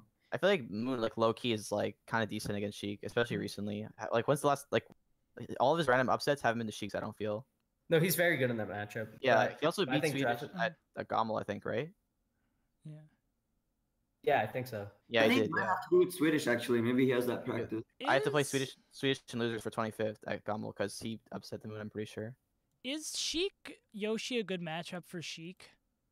Yes. Yeah. I Okay, yeah, think so. that's fine. Because I I mean, think we it could was see terrible. Dreffen could make a run. I know we said this the exact same thing last week, but La Luna, Zane, Amsa, and then Hungrybox, like, and then So I've heard the matchup is like terrible, but then it's been getting less and less terrible in people's eyes. But it's definitely still Sheik favored. But like the thing is, Sheik, like the punish game, is not as solid as you would think. Like Sheik has a little chain grab, I think, but then you can just get like all your moves parried and stuff. Like I don't know if it's as good as you're talking. I think a lot of Yoshi matchups are speculation rather than like founded on anything like solid. I wouldn't favor Dreffen against Amsa personally. No, neither would yeah, I. no. Although no, his but- like just kind of like jank style might be kind of effective. If Dreffen loses to La Luna and beats Bizarro Flame, he'll probably have to play Smash Daddy or Gravy to make it into semifinals. So Smash Daddy might have a good shot there also. Alright. Yeah, that's interesting. Leffen Lucky seems pretty safely Leffen. Mm-hmm. Mewtwo King, Mewtwo King. SCJ, pretty safe Mewtwo King. Plup Hugs very safely. Hugs. Yeah. Or Plup. Sorry, not very. Definitely not safe. There it Safe is. Hugs. No. Very safe. Sorry, Hugs. Definitely. Wizro backs. Definitely not pick. I feel like they haven't played in a minute. Dude, I have no clue who'd win Wizro backs, and I think they played earlier this year at EGLX when Wizzy won like 3-1 or something, but Axe was playing really Yep. bad. So not Yeah. to like That John was for Axe. when he was having like personal problems, and he just wasn't playing on I par. feel like Axe would be favored, but it's like pretty close. Armada, Swedish, Mango, SFAT. Those seem pretty clear. Mhm. I'm looking at losers right now. Okay, Chudat is projected to make semifinals, but I want to see who's in his path. Here's Although I Sloth. think if Mango plays the way he did day 2 at what was that tournament? Low tier. Mhm. I think SBAT has a shot if Mango Yeah. plays Yeah. the way. FS so weird versus Falco. Sometimes he looks so good in that matchup, and sometimes he looks so bad in that matchup. No, because I legit think like there's orange SFAT, there's like purple SFAT, and like they're 2 different like people. And I think orange SFAT's like the one that makes us upsets. Okay, I'm not betting on Chu for this, but I'm just gonna say, right now if he makes it through his round 1 pool, which he looks pretty poised to do, he'll have to play Slox. I think Slox will win that, but I just want to say like Slox has a history of like really not liking this matchup at all against Ice Climbers. And if they're and like definitely, I could see Chu potentially winning that. And I don't mean this as like an insult to Slox. Just like you still have to kind of respect Chu. That's kind of damned if you do, damned if you don't know. Because if his reward for beating Slox is getting to play Hungry Box, so it's like win. Yeah, it's how weird is that? Like, well, actually, that like strangely enough, I feel like Chuda would have like a better shot against like yeah, than other ice climbers at least. Well, yeah, but I think there's like but in a general, 0 chance that he beats Hungry Box. Oh, you mean like then Slox? Yeah. I feel like people forget Chuda beat. Actually got worse like last year, but his head-to-head used to be positive versus Hungry Bucks. Yeah, beat HBox last year. I definitely, He beat HBox and he had a game 5 set at Genesis, and that was close. Yeah, I definitely trust Chu over. Oh, go ahead. Chuda versus HBox. Chuda never won a full set against HBox last year. No, he won. Yeah, reset grand finals. Yeah. Got his head-to-head to be negative. Like he used to actually be positive. Like he has like the historical. Yeah, no, he beat him. Not Chuda didn't beat HBox in a set last year. He went up 2-0 at. Yeah, I'm not talking about. I'm just saying like. Oh wow. Yeah, did he reset bracket? Like, he has a good. No. It seemed like he reset bracket because he went up like 2-0 in the set, but I'm like very certain. Oh, but then HBox then like timed him out. I remember now. Yeah. Feels bad, man. Still, just like it's still like evidence that like they had such close sets that it's like, even though it's been a while, like I feel the same way. If Chuda played like Music King right now, like what would happen? I feel like it wouldn't. I don't want to know what would happen. That hugs used to be a lock-in, but they're not anymore. Or like you wouldn't be like crazy for thinking like he might lose that. Oh no, Mango Zane is projected in losers. Oh no. Hey, hold on. That's a lot of speculation there, especially fucking EVO pools. Like it's. Yeah, no, but that just makes me scared. Yeah, Mango Zane Monka S. And I heard he has to play. I heard he has like a potential like route to not even getting top 8 if he gets upset. Who, Zane? Yeah, Zane. And I heard someone else. I'm not sure. Oh, I'm looking at. Okay, maybe I'm crazy for this, but I'm looking at Gatsu's bracket projected. He has to play Ice, and if he beats Ice, he'll likely have to play Fiction or Cactar. If he beats Fiction or Cactar, he'll likely have to play Zane, and then after that, most likely play Pew Pew. That's and then probably get eliminated at 9th. But if there's a tournament for Gatsu to get a bunch of really big wins and remind people why he's really good, this is probably it. Like 2 Marths. I know Zane is like considered a class above Gatsu as far as like tiers of players, but this is definitely like I don't think Ice is particularly known for being like that great against Falcon, right? Like have we seen Zane versus Falcon? Like do we have like sets that we can this Wizro like multiple times? He's been really close to being Wizro when he kind of he destroyed None in their 1 set this year. Okay, so he got whooped by Smuckers. He got whooped by Smuckers. But that was earlier in the year. So, right, yeah. So he got whooped by Smuckers, and I've seen plenty of players. They'll do fine versus Falcon, and then Gatsu throws something in there and just does well. Gatsu can randomly do really well this tournament for sure.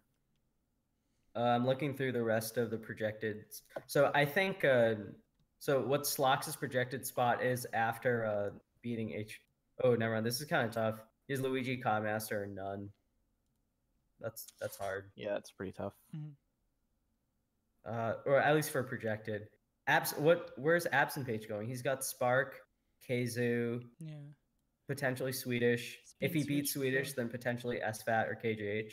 Okay, so Absent Page, Keizu, like probably definitely Absent Page favored, but with Keizu getting all that mango practice, you think like he has a shot or? Definitely. I could see that. That could go either way. I think Absent Page would be like slightly favored, but Keizu has a fighting chance. Just looking at these. Big loss for Keizu. Hype. Wes is in a really rough spot because he's in winners. He has to play. Who does Wes? Who knocks him down? He's hold on. Wes is projected to play Eddie Mexico and Hugs in round 2. We could see Wes Plup. Plup is definitely favored in that, but like that, Wes has taken him really close before. It feels like the case of Muta King though, where he's taking him close, but he doesn't win. Because like if Wes beats Hugs in round 2, then he'll have to play Plup, so which I think is tough. Like. I don't think that's gonna happen though. No, I don't think it'll happen either. But if he loses to Plup, he'll have to play None, and then probably Axe, who they haven't played in a really long time, but I think Wes has won their last like 4 sets or something. That's And just then- historically favored. Yeah. Yeah. Yeah, and then the hard part after Axe is he'll have to play King or Leffen. Oh. That's Rip. Okay, So what do you here's a think? good So like question. once upon a time, he was much more favored against Leffen, but now it's hard to say who he has a better shot against. Well, that's going to be my question to you guys. Who do you think? What do you think Wes would rather play in bracket between King and Leffen? Yeah, I'm not sure who West personally would rather play, but in terms of like watching, it feels like King is better because he's always so close against King, but Leffen can just wash him. I mean, I feel like, man, it's like hard to answer. I Yeah. guess like he gets washed so hard by Leffen, but like maybe Leffen can play bad. Like I guess that's what he's hoping for. Whereas King, even when he's playing bad, seems to beat him. Yeah, like King will sometimes beat him in like really stupid ways. Shout out to that one set they played. The Fort Smashers. Oh yeah. Yeah, I where think it- King does slow get up from ledge or something, or like he either does slow get up from ledge or he does like waveland like directly near the ledge. Like he wavelands down instead of forward, and he just throws out a random tipper F smash and it kills. King's Marth like really upsets me sometimes. No, it's pretty dumb sometimes. Shout out to my sponsor, Westballs is in Fire. Oh my God damn it, Fire. And It's a muted. thumbs down for me. I'm saying the rest of this. Bladewise, Dreffen. No. Ooh, okay, hold on. Does Dreffen have a shot against Bladewise or no? Dreffen's got that hanky-panky practice. I think Jeff's got a shot against a lot of people, man. Yeah. He's a Because he very beats- smart man. His playstyle is outdated, but he can think and he can adapt, and it's really If he scary. beats Bladewise, then he's got Duck, who I think Duck has actually beaten him the last few times he played, but it's still Dreffen against Samus. And then, Yeah. oh, then he plays Lucky. That's kind of tough.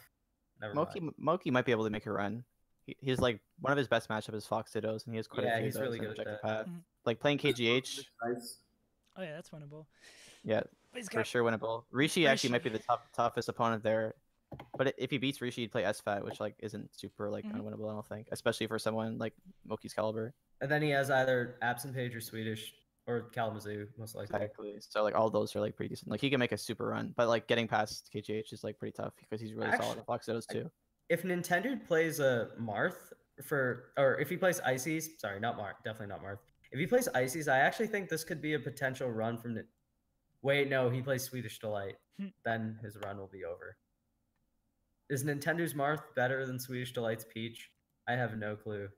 Like overall. Swedish Delight's Peach is good in some weird matchups. He 2-0 choose Puff, and he's just good against like Puff and Yeah, I think he's just. I mean, his brother played Puff, right? Makes sense.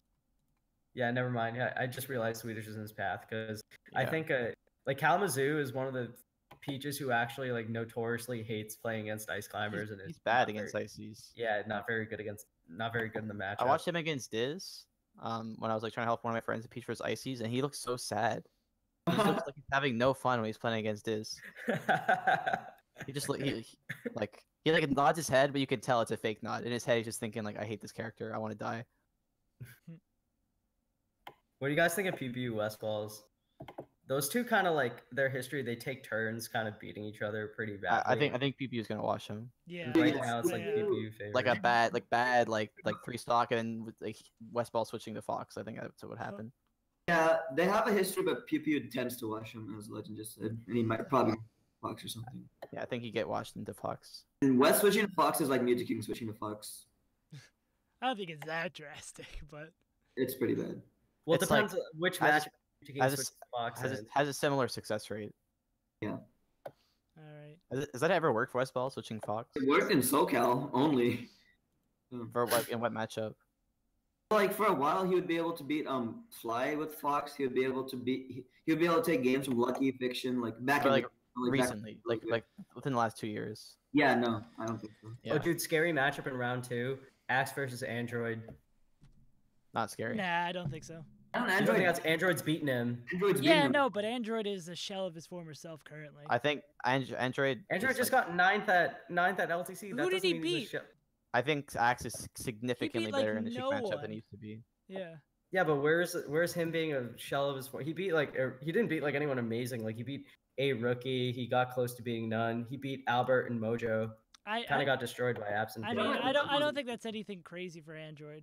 I really Yeah, but like. that's I not think like different than what we expect. Not from him. impressive, No, but especially like if- earlier in the year he was playing like garbage. Ability, crouch canceling Sheik stuff. Like I think that's really impressive to see Android do that well. Like Like, three she- factors, I think Axe at the time was really slumping, whereas I don't think he's slumping right now. Secondly, I think Axe is leveled up versus Sheik to a ridiculous portion, where I just don't see him losing to almost any Sheik right now, besides Plub, obviously, who like watched him. And I mean, then, Swedish Delight beat him last time they played. oh yeah, that's true. Swedish is like really godlike at his random matchups with Sheik though. Like he's like the only one where I'd like probably favor. Is there any other Sheik besides like Plub and Swedish that you'd think like would do well against Axe right now? Right now, probably not. Not that I can think of. Yeah. Yeah, Plub. I mean, obviously. like Android has a shot, but I think it's small. Yeah, I'd and give it the like a thing 10%. is, Android was I think it's lower. I'd give it like 2 or 3. I think Android was like on the come up sort of. Like he it's was best of rising. 3 though, so I guess like best of 3 is cheese. So I mean, whatever. Android was rising, and I think he studied that matchup really. Like he studied X, and like I think he even got his brother's help. Yeah. Because I remember like Armada tweeting about that back then. Do we want to go down the line with winners quarters? Talk about those. Hunger So Box- is Mango Zane winners quarters? No, that's projected for losers. That's projected losers. Yeah. Sorry, Oh, I was so just that's looking Mango around loses to Armada, right? to see if there was anything. I don't think there's anything like Yeah. particularly. Winners quarters. Left and Did Mewtwo you King. play Armada? Yeah, Armada Mango is projected. Yeah. Okay, yeah, that's the one. So people projected like Mango might not even make top 8 if he loses to Armada and Zane. Yeah, like that's. No, I think Mango will make it. That could Yeah. happen though. Yeah, no. But Zane definitely beat him the one time they played according to Mango, since he doesn't count the drug tournament. Yeah, but do we want to talk about all the winners matches, or do we want to talk about the ones like for 9 that are projected? I think a Hungerbox Amsa could be interesting. yeah, Oh, geez, right. yeah. Oh, I don't see Umza doing that again though. That set they had at Summit was like so ridiculously down to the wire. I don't. Amsa's got kind of a tough path there though. Like I don't know if he'll make it. Mhm. Yeah, that's true. Yeah. Well, Zane, Mojo Cobalt, like that's too tough. Like I could see him. I think I'd even favor him to make it there. To be honest, I wouldn't favor him by a lot, but especially against Zane, like we were talking about Oh before. yeah, where yeah, it's like yeah. weird oh yeah, matchup, because plus- he seems like a lock against Zane. Yeah, but I couldn't see. I wouldn't say it's a non-zero chance, but I think Hungerbox after losing to Amsa one time, he's like batting that down. He's not gonna let that happen again. You know, Crunch is writing down Yoshi stuff on his notebook. Oh yeah, for sure. Like he's gonna be prepared for that. I don't think he was prepared at Summit. I think Amsa is the type of player that is well against. Like if you're like really willing to play super lame and play like really smart versus HBox, he gets impatient sometimes, and like that's kind of what happened at Summit. Yeah. But I mean, the added Evo pressure, I don't know. Obviously, huge HBox favor, but I feel like this is that one could of happen. those That could things- happen. That could legit happen. I feel like this is one of those things that's like so speculative. HBox got a rest game 5, but it was one of those rests that like Yoshi just double jump canceled. Mhm. Yep. So if that rest was like a kill, you know, just Yeah. imagine. Yeah. Leffen Mewtwo King.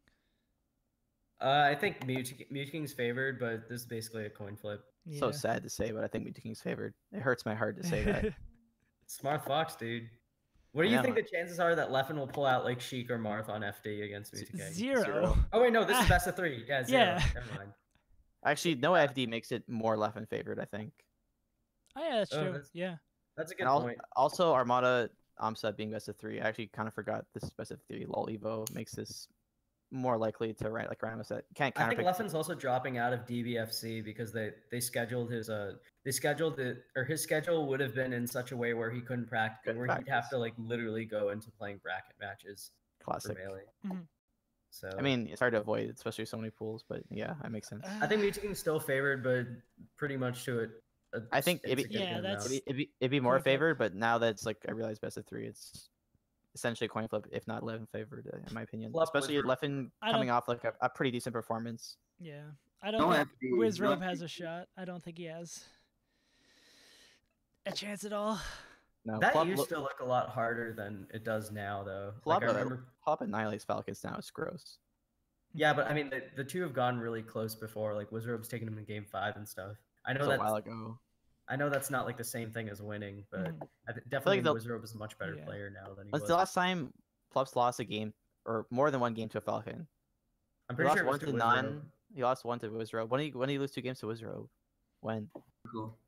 Because I feel like he 3-0s or 3-1s like every Falcon, like so frequently. It's like ridiculous.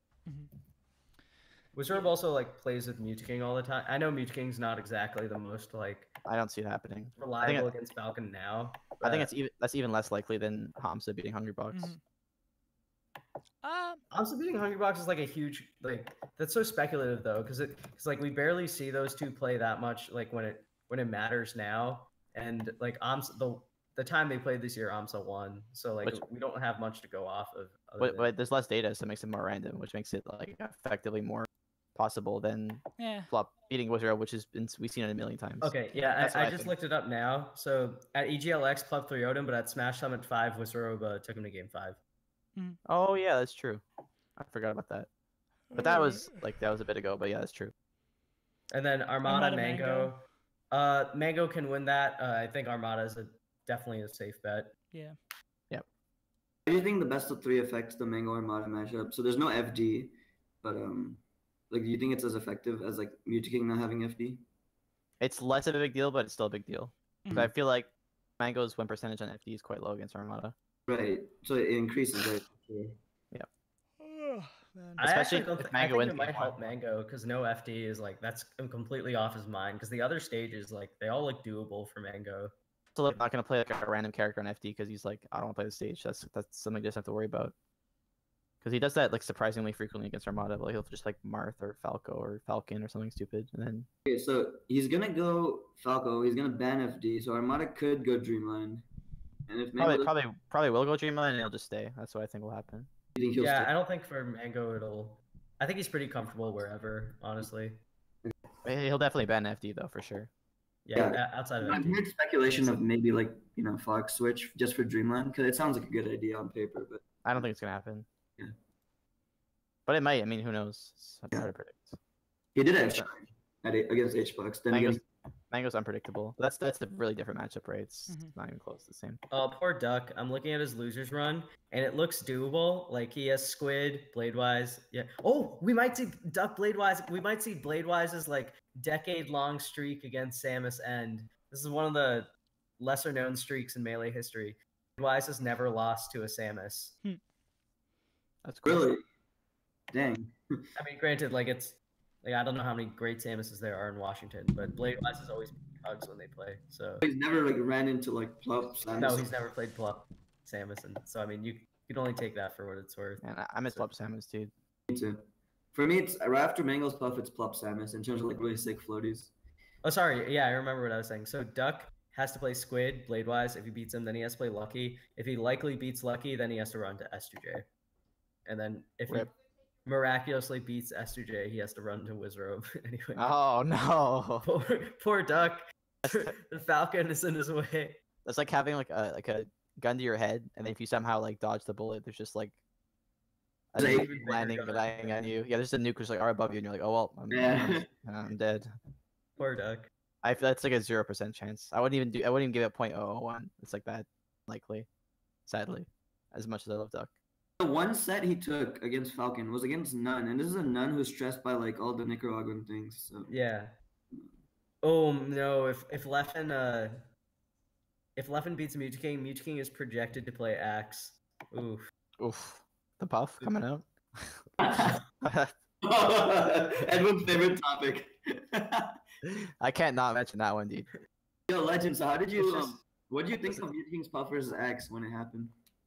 I think I said it before. Like, I don't think his Puff is good. I just think he's a good player playing Puff, and Puff's a good character, so he did well. That's a good matchup I too. think that matchup is trash personally. I have a Pikachu here, and I don't. It sucks. Yeah. I think I it's played pretty- Axe in doubles, and then I felt like he couldn't win any neutral interactions, and it just felt really stupid. The matchup. It feels like almost unwinnable for Pikachu. Yeah, I agree. Because you can just outspace his whole Nair approach, and then he can't kill you. I'm pretty sure. Couldn't there be a weird counterpick thing with best of 3? There could be some big shenanigans going on. like Puff There could versus be illegal coaching going on. in Double between blinding, double blinding to like weird matchup could happen. I mean, That's like Young Link did fine, right? Versus HBox, or like in some games. So like, what if he just did it versus Mewtwo King? he would wash his Puff with Young Link. I don't Watch think. his Puff with Young Link. He'd beat it with Pikachu. Well, I mean, I'm just saying that he could do it, like obviously, but it's just a higher risk with Puff, right? You guys see that VOD of Mutaking watching that game 5 versus X and then being like, oh, I didn't know net rest was a thing. You guys literally just won the set. I mean, it's a pretty big risk against Pikachu. It is, but yeah. But You charge a side B or like charge on Smash, you die quite early, even on like on big stages. But he was also on Dreamland, so. But even like 50, you'll die. That's true. Do you guys think Rocky has a shot against None? I actually think None is like secretly amazing versus Falco. Like he might be the best Falcon versus Falco actually. So I say no. Besides, like I guess Wizard's really consistent, but None just like seems to like destroy Falco so often. Ooh, La Luna versus Over Triforce. That could be fun. Yeah. Over can always perform, and then La Luna is good versus Sheik, as we talked about. So. I have a really hard time rating Over actually. Over, yeah. I really I don't know. I used to think he was really bad, and then now I'm really unknown. Like I just. There's a chart Ambi had to like showcasing the basement or like the lowest expected results by player, and the highest expected results by player. And Over Triforce's like range or whatever, it was literally like this big. Like it goes from losing to like Iori and other like random players to just beating like super legit 30. It's strange. He also plays really weird too. It's both. Yeah. Over has a lot of honor too. There's a set where Tech was doing a 3-stock comeback, and then he got a Phantom Rest, and Over just ran off. Oh really? That's interesting. Really? I didn't know that. I feel like I saw like a clip of that, but then I thought it was a friendly. I didn't realize that was tournament. Tournament game 5, 3-stock comeback. That was game 5. All right, I'm not sure it was game 5, but it was a close set for sure. I feel like I would. I'm too grimy. I would never do that. My picks for making it into top 8, I think, will be Wizrobe. I think Wizrobe will beat SJ or Lucky or Duck, whoever comes out of that, or Shroomed, whoever comes out of that. I think Mango will likely beat Zane, Pew Pew, or Westballs, or anyone who comes from that. And I think SFAT. I actually like SFAT, despite SFAT likely having to play KJH. Like Fox Ditto, kind of, you never know with SFAT there. I actually like the rest of his bracket, and I like his chances against Amsa. Likely be there. Yeah. Seem all reasonable. So I guess Mango, Wizzy, and Axe will be my picks or Leffen will be my picks for top 8 if I'm losers. Damn. Oh, SFAT for top 8. Let's go. It hasn't happened before, right? At EVO. That's true. Yeah, damn. Very slept on, I think, overall as a player. I've joked about how, like, on this podcast before, how he's the guy, like, everyone always sees losing to, like, their favorite rising players or whatever, but, like, he's very quietly had a super impressive year. Like, he's on the melee grind. Yeah, he hasn't had, like, a dream, what was it called again? Dreamland, CEO Dreamland. He hasn't had CEO Dreamland where he just, like, goes ham against Mewtwo King, Hobbybox, but he's been doing it on his own right. So, I guess that leads us to top 8 then, right? Do we disagree anywhere? Do you guys think Zane beats Mango for 9th? I'm trying to find like some crazy upset that can happen. I just don't see it though.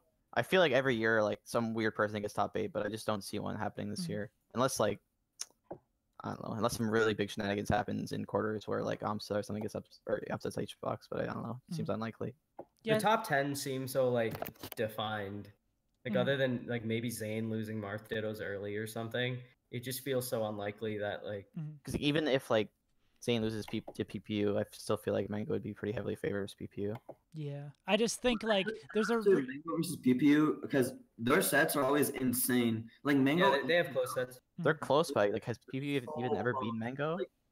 Yeah, PPU Mango because PPU eats aggression for breakfast. But like I'm saying, has like Mango ever lost to PPU? Like I can't. Like a long time ago, like 2013 or something. Mango won Falcon game 5 for whatever reason.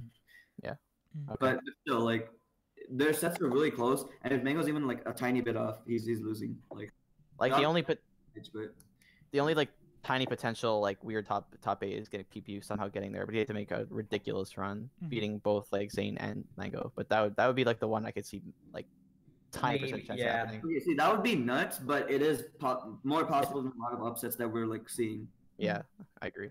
I think if I had to pick one upset of a top 10 player, like it just feels unlikely, but I would say either like KJH SFAT maybe if that happens, or like I said Android Act earlier, And then other than that, like mate. No, I still don't see. I don't see Dreffen beating Moon or Zane. Like I called that out earlier as potentially happening, but I don't think it warrants. It doesn't like warrant me saying it's likely to happen for top 10 upsets. I feel like Sheiks don't do that well against Marth like nowadays, like upsetting. It used to happen more. And again, it's like a crapshoot predicting any of these losers matches because like it's already hard to figure out who's going to end up with these projected things, and then the EVO like crazy upsets on top of it. Like most likely, none of these matches. Well, a lot of these matches aren't going to happen. Hold on. So what's going on with Plup and quarters? Who is he playing? Plup likely plays West Balls or Hugs into Wizrobe or Axe. Yeah, it's like what? It's so free for him. And you have Plup. Oh right, Plup is. I forgot. Sorry, no. Wizrobe won't be my pick for. Wizrobe wouldn't be my pick for top 8 because Axe would take his spot. I think Axe has that. I think Axe will make top 8 from losers because I think Axe will beat Wizrobe and lose to Plup. If Mew2King gets upset, I think that Axe would beat Mew2King and losers also. I think we already said that. I think Wizzy Axe is still a coin flip. I don't have either one favored. All right. So do we want to talk about top 8 or potential top 8? Yeah. All right. Hungrybox Leffen. I mean, this is like every major. This is like every major or every like super major. So we may as well get like do we just want to talk about who we think will win? Or yeah, I think that's probably better because we're seeing a lot of the same matches we see every single week. Or I think there's been a few majors where there's been winners HBox and losers HBox, and winners HBox just isn't as clean or as good. Do you guys think anyone else has a real shot of winning besides? Actually, that's a dumb question because probably Armada. But besides Hungrybox or Armada, anyone have a real shot of winning? Plup. Plup. Plup, if only because his path to winner semis feels like I would be shocked if Plup lost before. Wait, so what is Mango have? So Mango has Armada, then who does he have? If he beats Armada, he has to play Plup. Yes, that's into likely HBox, Leffen, or Mew2King. Okay, so he, as usual, he can do all these matches, but in a row, it's very unlikely. I think if Hungrybox gets to grand finals, like no matter where he loses, he'll win. But if it's possible that he'll get knocked out, you get like a 1-2 KO punch could happen. Yeah, I think Hungrybox or Armada in Grand's winner side is very solid. But if anyone else like Mango, Leffen, Plup gets to that point, like they're very susceptible to losing it. Yeah. I think the best possibility. Oh, do we lose him? Oh yeah. No, I was just gonna say the best possibility we have for Hungrybox not winning is Leffen beating him and then Armada beating him in losers. I think that's like the most realistic possibility. We don't see Hungrybox winning, but if Hungrybox gets the grands on winner's side, it's gonna be tough for anyone else to do it. Maybe Plup in grand finals can just like win the first set. Okay. Here's a fun question. What is the absolute lowest you can imagine Hungrybox getting at this tournament? As in like 10% chance of happening. Well, he could lose or to 5% lose to Leffen, lose to Mango. Yeah. Lose to Leffen, lose to Mango for 5th. Yeah, that's I agree with that. It's probably lowest. Yeah. So what's his winners quarters match? AMSA. Okay, so let's just say if he loses that, he likely has to play SFAT. But even then, like it feels unlikely that he would. No, not SFAT. So he'll beat SFAT. Then what? What's next? Mew2King or Leffen. Just pull up the bracket fire. Come on. Mew2King or Leffen. My computer's been really crappy. Because I think if Hungrybox is playing bad enough to where and AMSA is playing well enough to where AMSA would beat him in quarters, then if he plays Leffen on the next day for 7th, like that could be a really low placing for HBox. But even that feels so unlikely. I think 5th is the lowest. Very realistic. Like, dude, I don't even see him like people talk about SFAT as if he has like a punching chance against HBox, and I guess like theoretically he does, but if you watch your last sets, like it doesn't look close. It's biased from that one set where everyone's like, the matchup has been solved. The Sheik Zelda one, or you're talking about Big SFAT. I thought you said Ice for a second. No. Why was that even a meme? Was that a Reddit thing, or who started the matchup solve thing? So many people, like I think even Tafo at some point was just like, yeah, see this matchup, you can't do anything as Puff, like it's solved. Like, so it's a Tafo tweet. I'm not I sure. don't think Tafo would. I don't think Prominent Tafo would. Yeah, But I definitely a don't lot know of people thought SFAT like solved Puff. It wasn't just Reddit though. It was a lot of prominent figures saying it, and like people like I respect, you know. People underrate like the power of just like one random top player tweeting about a matchup, and then like the Reddit view of a matchup play completely changing. Reddit. We've all heard Armada story about how everyone made fun of him for choosing Young Link, and within 2 minutes of the Pound 5 match, everyone's like, "Wow, Puff, he can't touch Young Link." Yeah, can't beat him. Yeah. What do you guys think of a? Do you guys think Wizrobe has any shot of beating Mango if they play in losers? No. Wow. That's a very hard no. I think That's just I such mentioned this. that's I such think- a I think- hard matchup. I think if EVO 2015 Mango comes up, like the one that lost to HBox, I think he's losing to Wizrobe. You mean like SDing 3 times or something? Yeah, SDing and then like playing really off, and then he'll just get grabbed once, and you know Wizrobe's gonna do his thing. Like, what if he loses like hella blackjack money and he's just like hella mad and he tries just to play crazy and he just gets washed? Unlikely, Barring that happening, barring Mango showing up drunk, I don't think if Mango is playing average, I think he beats Wizrobe. Yeah. That's just I mean, such, I think it's such Wizrobe would a have to hard play out of matchup. his mind. Yeah. Like, he can't mess up. It looks. I think it's pretty free. It looks better than you would think because Wizrobe just needs one grab, but Mango dominates neutral that hard. Yeah, I don't even think Laser's Wizrobe just is really too that solid good. versus Falco at all. So Laser's too So- good. as someone as good Mango is in that matchup, I just don't see it happening. Yeah, no. I mean, to be fair, he is positive against every other Falcon, right? At this point, at least this year, or at least every other Falcon. It's just rough because like I really think that's Wizrobe's like final. Like I think he's more like, maybe I'm crazy for this, but Wizrobe feels more likely to beat Armada. than he does Mango. Yeah, 100% agree. Yeah. I agree. I mean, you saw that set It's at so weird that we just like take that for granted though. Like this is Armada we're talking about. Like this guy Yeah. doesn't lose to people outside of his like Yeah. conceived skill tier. but I guess the Mario Kart streamer is Yeah. holding a stronger case here. That What do you don't, think of Plup versus Armada? Really interesting. yeah. I honestly think, well, I mean, Plop's talked about this. Mutakings talked about this on his stream about how Plop's hands were just not on point at Summit. I think that set doesn't really like. You shouldn't use it as data to like see how it would play out. I think, Yeah, but to be fair, like that's part of like Plup's basement. It may not be his average skill, but it's part of his expected range. Like his hands could hurt again, you know. okay, fair enough. But like, if You his have to hands- keep that into account. yeah, if his hands don't hurt, he's not dropping like half those edge guards, you know. And he's doing needle cancel. Like against Zane, he didn't do needle edge guards, as Drug Fox pointed out. Like, Yeah. that's I a mean, huge. still against changer. Armada is a 3-0, so. Yeah, I don't know. It feels like if you don't get edge guards as Sheik and you don't get the lead, you get camped, and Armada loves camping Puff and Sheik. Big I time. don't think either is a strong favorite. I definitely could see it going either way. It's going to be an interesting match for sure. The And thing it's is, best of I three. like Plup's chance. I know I've said this before, but like part of predicting who will win a tournament has to do with like how likely they are to make it far in the first place. Mhm. And because I like Plup's bracket so much, like as much as we talk about Armada being invincible, like before top 8 and winner side, like he still has to play Mango. Like that's Yeah, still like- a tough. That's still a hard out for him. Plup- Like The fact Armada's that- definitely the favorite, but The fact yeah, that for seeding is sure. like this makes it so Plup actually, I think, has maybe a better shot at winning this tournament than like both Mutaking and Mango combines. I don't know about combined, but like definitely, Yeah. I think so. I'd have to think about like I Winning the tournament, like I don't know. I just don't see Mutaking Mhm. winning this tournament. I- But I mean, people said that No, I about some. definitely don't think. Yeah. Oh, I don't. you said Mutaking. Oh yeah, I think sorry, you- there's Mutaking I said doesn't win the tournament. is it Mutaking and Mango combined versus Plup's chances of winning? Yeah, I don't see Mutaking's ceiling being able to win this tournament, but I could see Mango winning the tournament. Like it's a small possibility, but if people always say it about Mango, like if he plays to his full potential, yeah, he can win. But I don't see even if Mutaking plays like the best he can right now, I don't see him winning. I don't know. I think Plup has a fair shot at this tournament, more so than people realize. Like still obviously Oh underdog. yeah, for sure.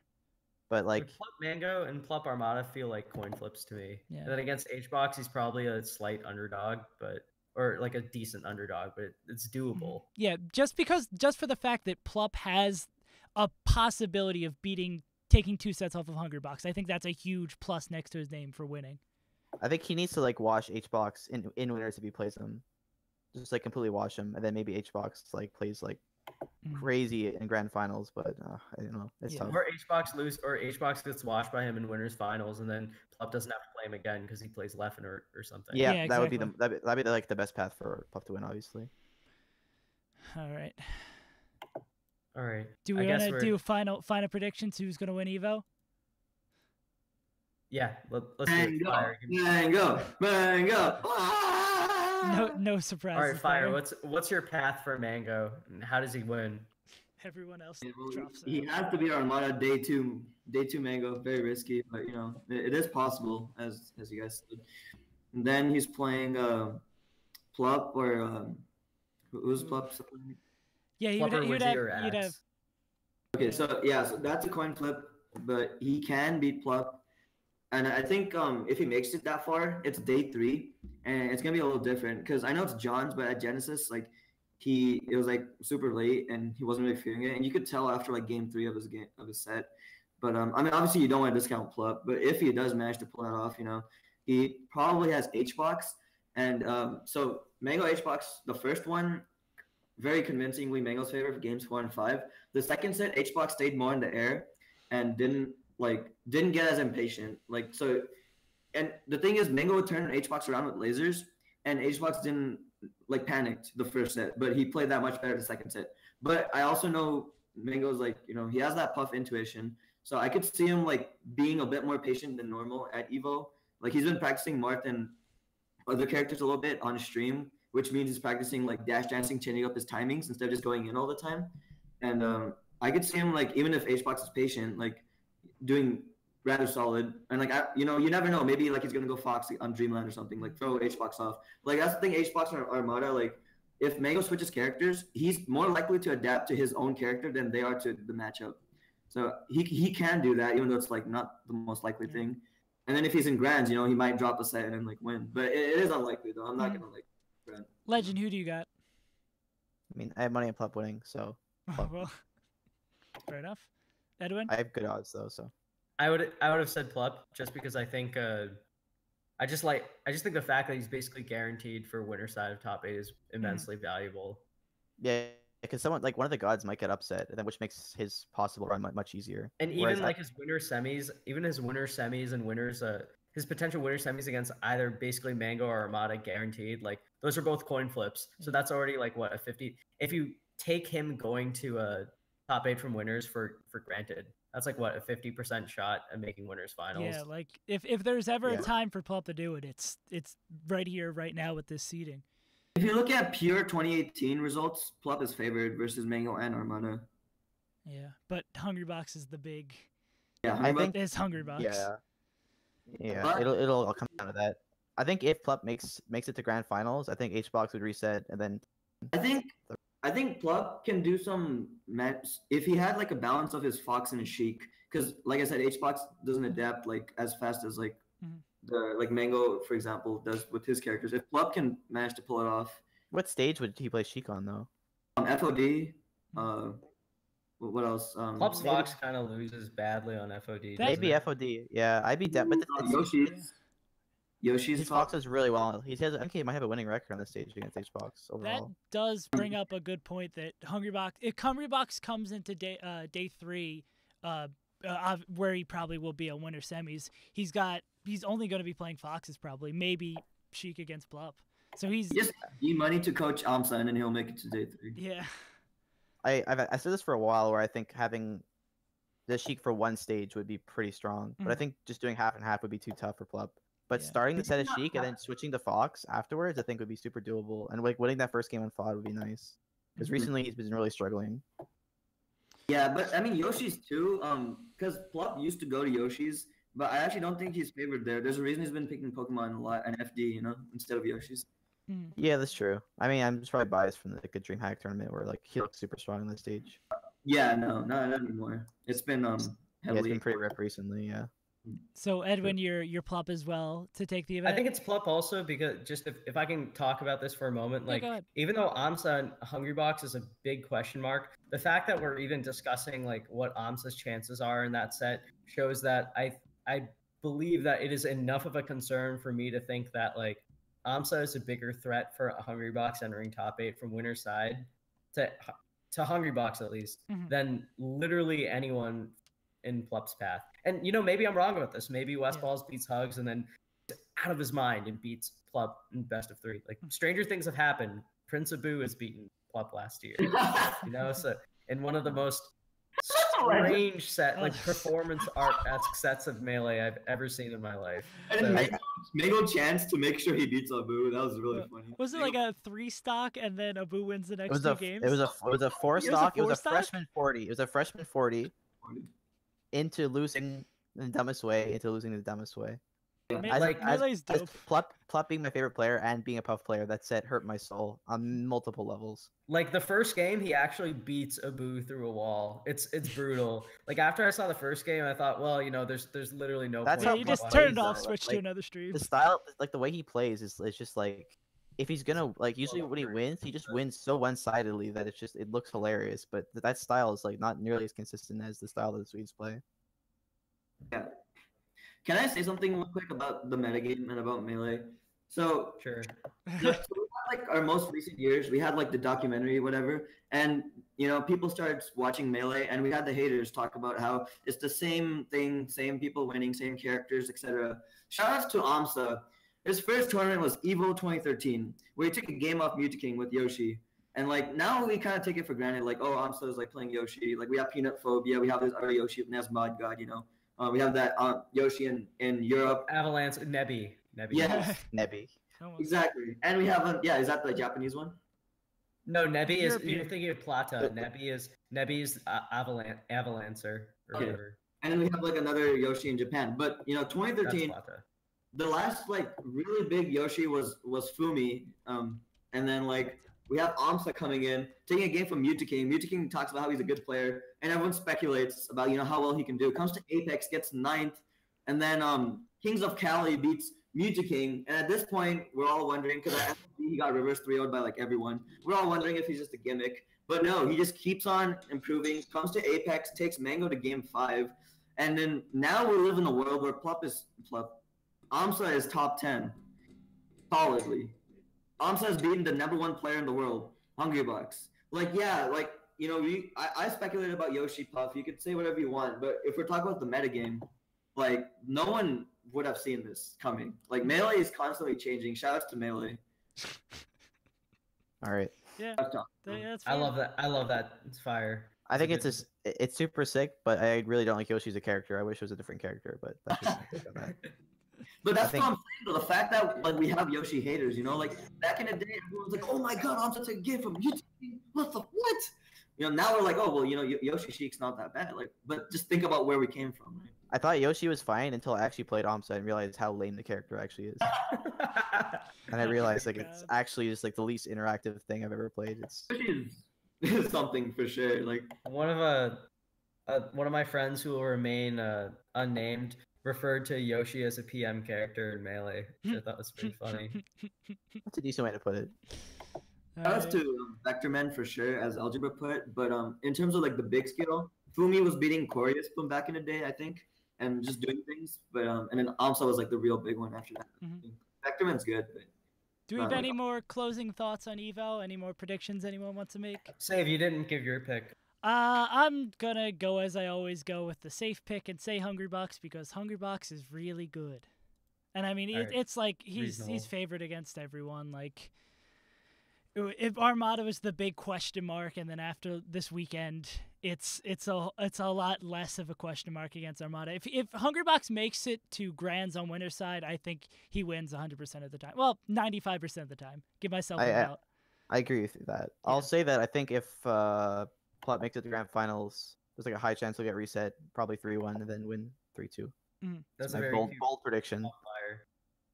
Yeah, it's a nice puff. Are you back airing the camera? Yeah, it's $100. My one prediction though is I think this will be a really tough tournament for Zane. If there's just looking at his bracket, I know he destroyed La Luna the last time they played, but best of 3 Marth Ditto, you never know what happens. And then he likely has to play Mango for. I know he beat Mango their last 2 sets, but just in general, like to make top 8, the stakes are just very EVO, yeah. Yeah, to make top 8 Evo, and he 3-0'd Pew in their last set, but Pew beat him before that. Like I could see Zane getting 13th at this tournament, or even lower if he really. I mean, Yeah. early. also like we don't never know with Evo, right? Things might switch around, like we said before. Yeah. Evo upsets or you. You lost your legend. Okay, I'm gonna respond to Unacal real quick. Predict the other fighting games, you cowards. Okay, so Leffen is gonna beat Goichi in a very clutch, tight situation. I thought he wasn't playing DBZ. He's not gonna get I'm reversed. pretty sure he can't. He's not Yeah. anymore. This whole thing is just a joke answer, but and Okay. then he's gonna beat Kazunoko and show everyone that Yamcha really is a Yamchad. And then Kazunoko's gonna fall to the floor and do some drama. And then he's gonna get DQ'd for coaching. And then Leffen's gonna win grand finals. Thank you. Beautiful. Say what? Excellent. All right. I think that's about it. We've ran for a while just because we went through every single pool of It's round a one. big bad Evo preview. I'm gonna Big make bad sure. Evo I'm not sure if preview. I'm gonna have time to put in all the timestamps with making tomorrow's video, but there's definitely gonna be pool start talks. 2 hours later, pool start talks end. I don't regret it at all. Oh yeah, We no, got it was dope. I want to talk about Wobbles KJH. I want to talk about the unfortunate. Wobbles there's no KJH is Edwin not a problem to talk about, but like York you don't wanna versus talk about Zamu Edwin- or something. Or Edwin Budding versus Jabali, the match that was never meant to be. I'm so sad that's not gonna happen. Dude, I'm I sorry- would love to play Jabali. I wonder how many characters I I was would. watching STR Mango versus the baddies, and I saw Jabali, and I was like, lol. And then I saw Drunk Sloth as a baddie, and it's just like, Yeah, damn, that this was kid's before he was good, really good. Damn. I would have loved to play Jabali. Before we end the show, again, I'm gonna probably do this every week, but shout out to our subscribers on Patreon. If you guys don't know, Melee Stats has a Patreon in which you can come support us, and the money will go to the website and basically subscriber initiatives that you can check out. If you guys don't know what we could, if you guys have any ideas for what we could give you for subscribing to us, please let me know. Shout out to Sean O'Connor, Stock Money. Shout out to Jack Harmering, Jackzilla, our 2 subscribers so far. Thank you very much. Super dope that you're supporting good podcast, a good Melee podcast, and a good Melee website and good Melee content. And even So thank better you guys Melee for- people. I don't know if we're better Melee people, but we're definitely okay. We're not This bad. is Mike for Edwin Budding. Edwin has Yeah, a good and- mic. It was just the internet. Now he's good. He's got his problem sorted out. That seems to be pleased from what I see. And thank you, Legend, for coming on our show, giving us your Puff insight. No problem. All right, You've been a listener for a while, so I appreciate it. Thanks for having me on. I appreciate that. no problem. He is displaying his patience in the neutral game. Yep, just chilling. Definitely a chiller. Okay. Big time chiller. And I think that about does it for episode 17 of the Melee Stats podcast. Again, Legend, thank you for coming. Fire, again, I thank just- you for I coming just on. wanted Hope to to see you again. I just want to tell SoCal a quick message. I didn't invent Neres. Watch your King videos, please. All right, peace, everyone. See you guys. Peace.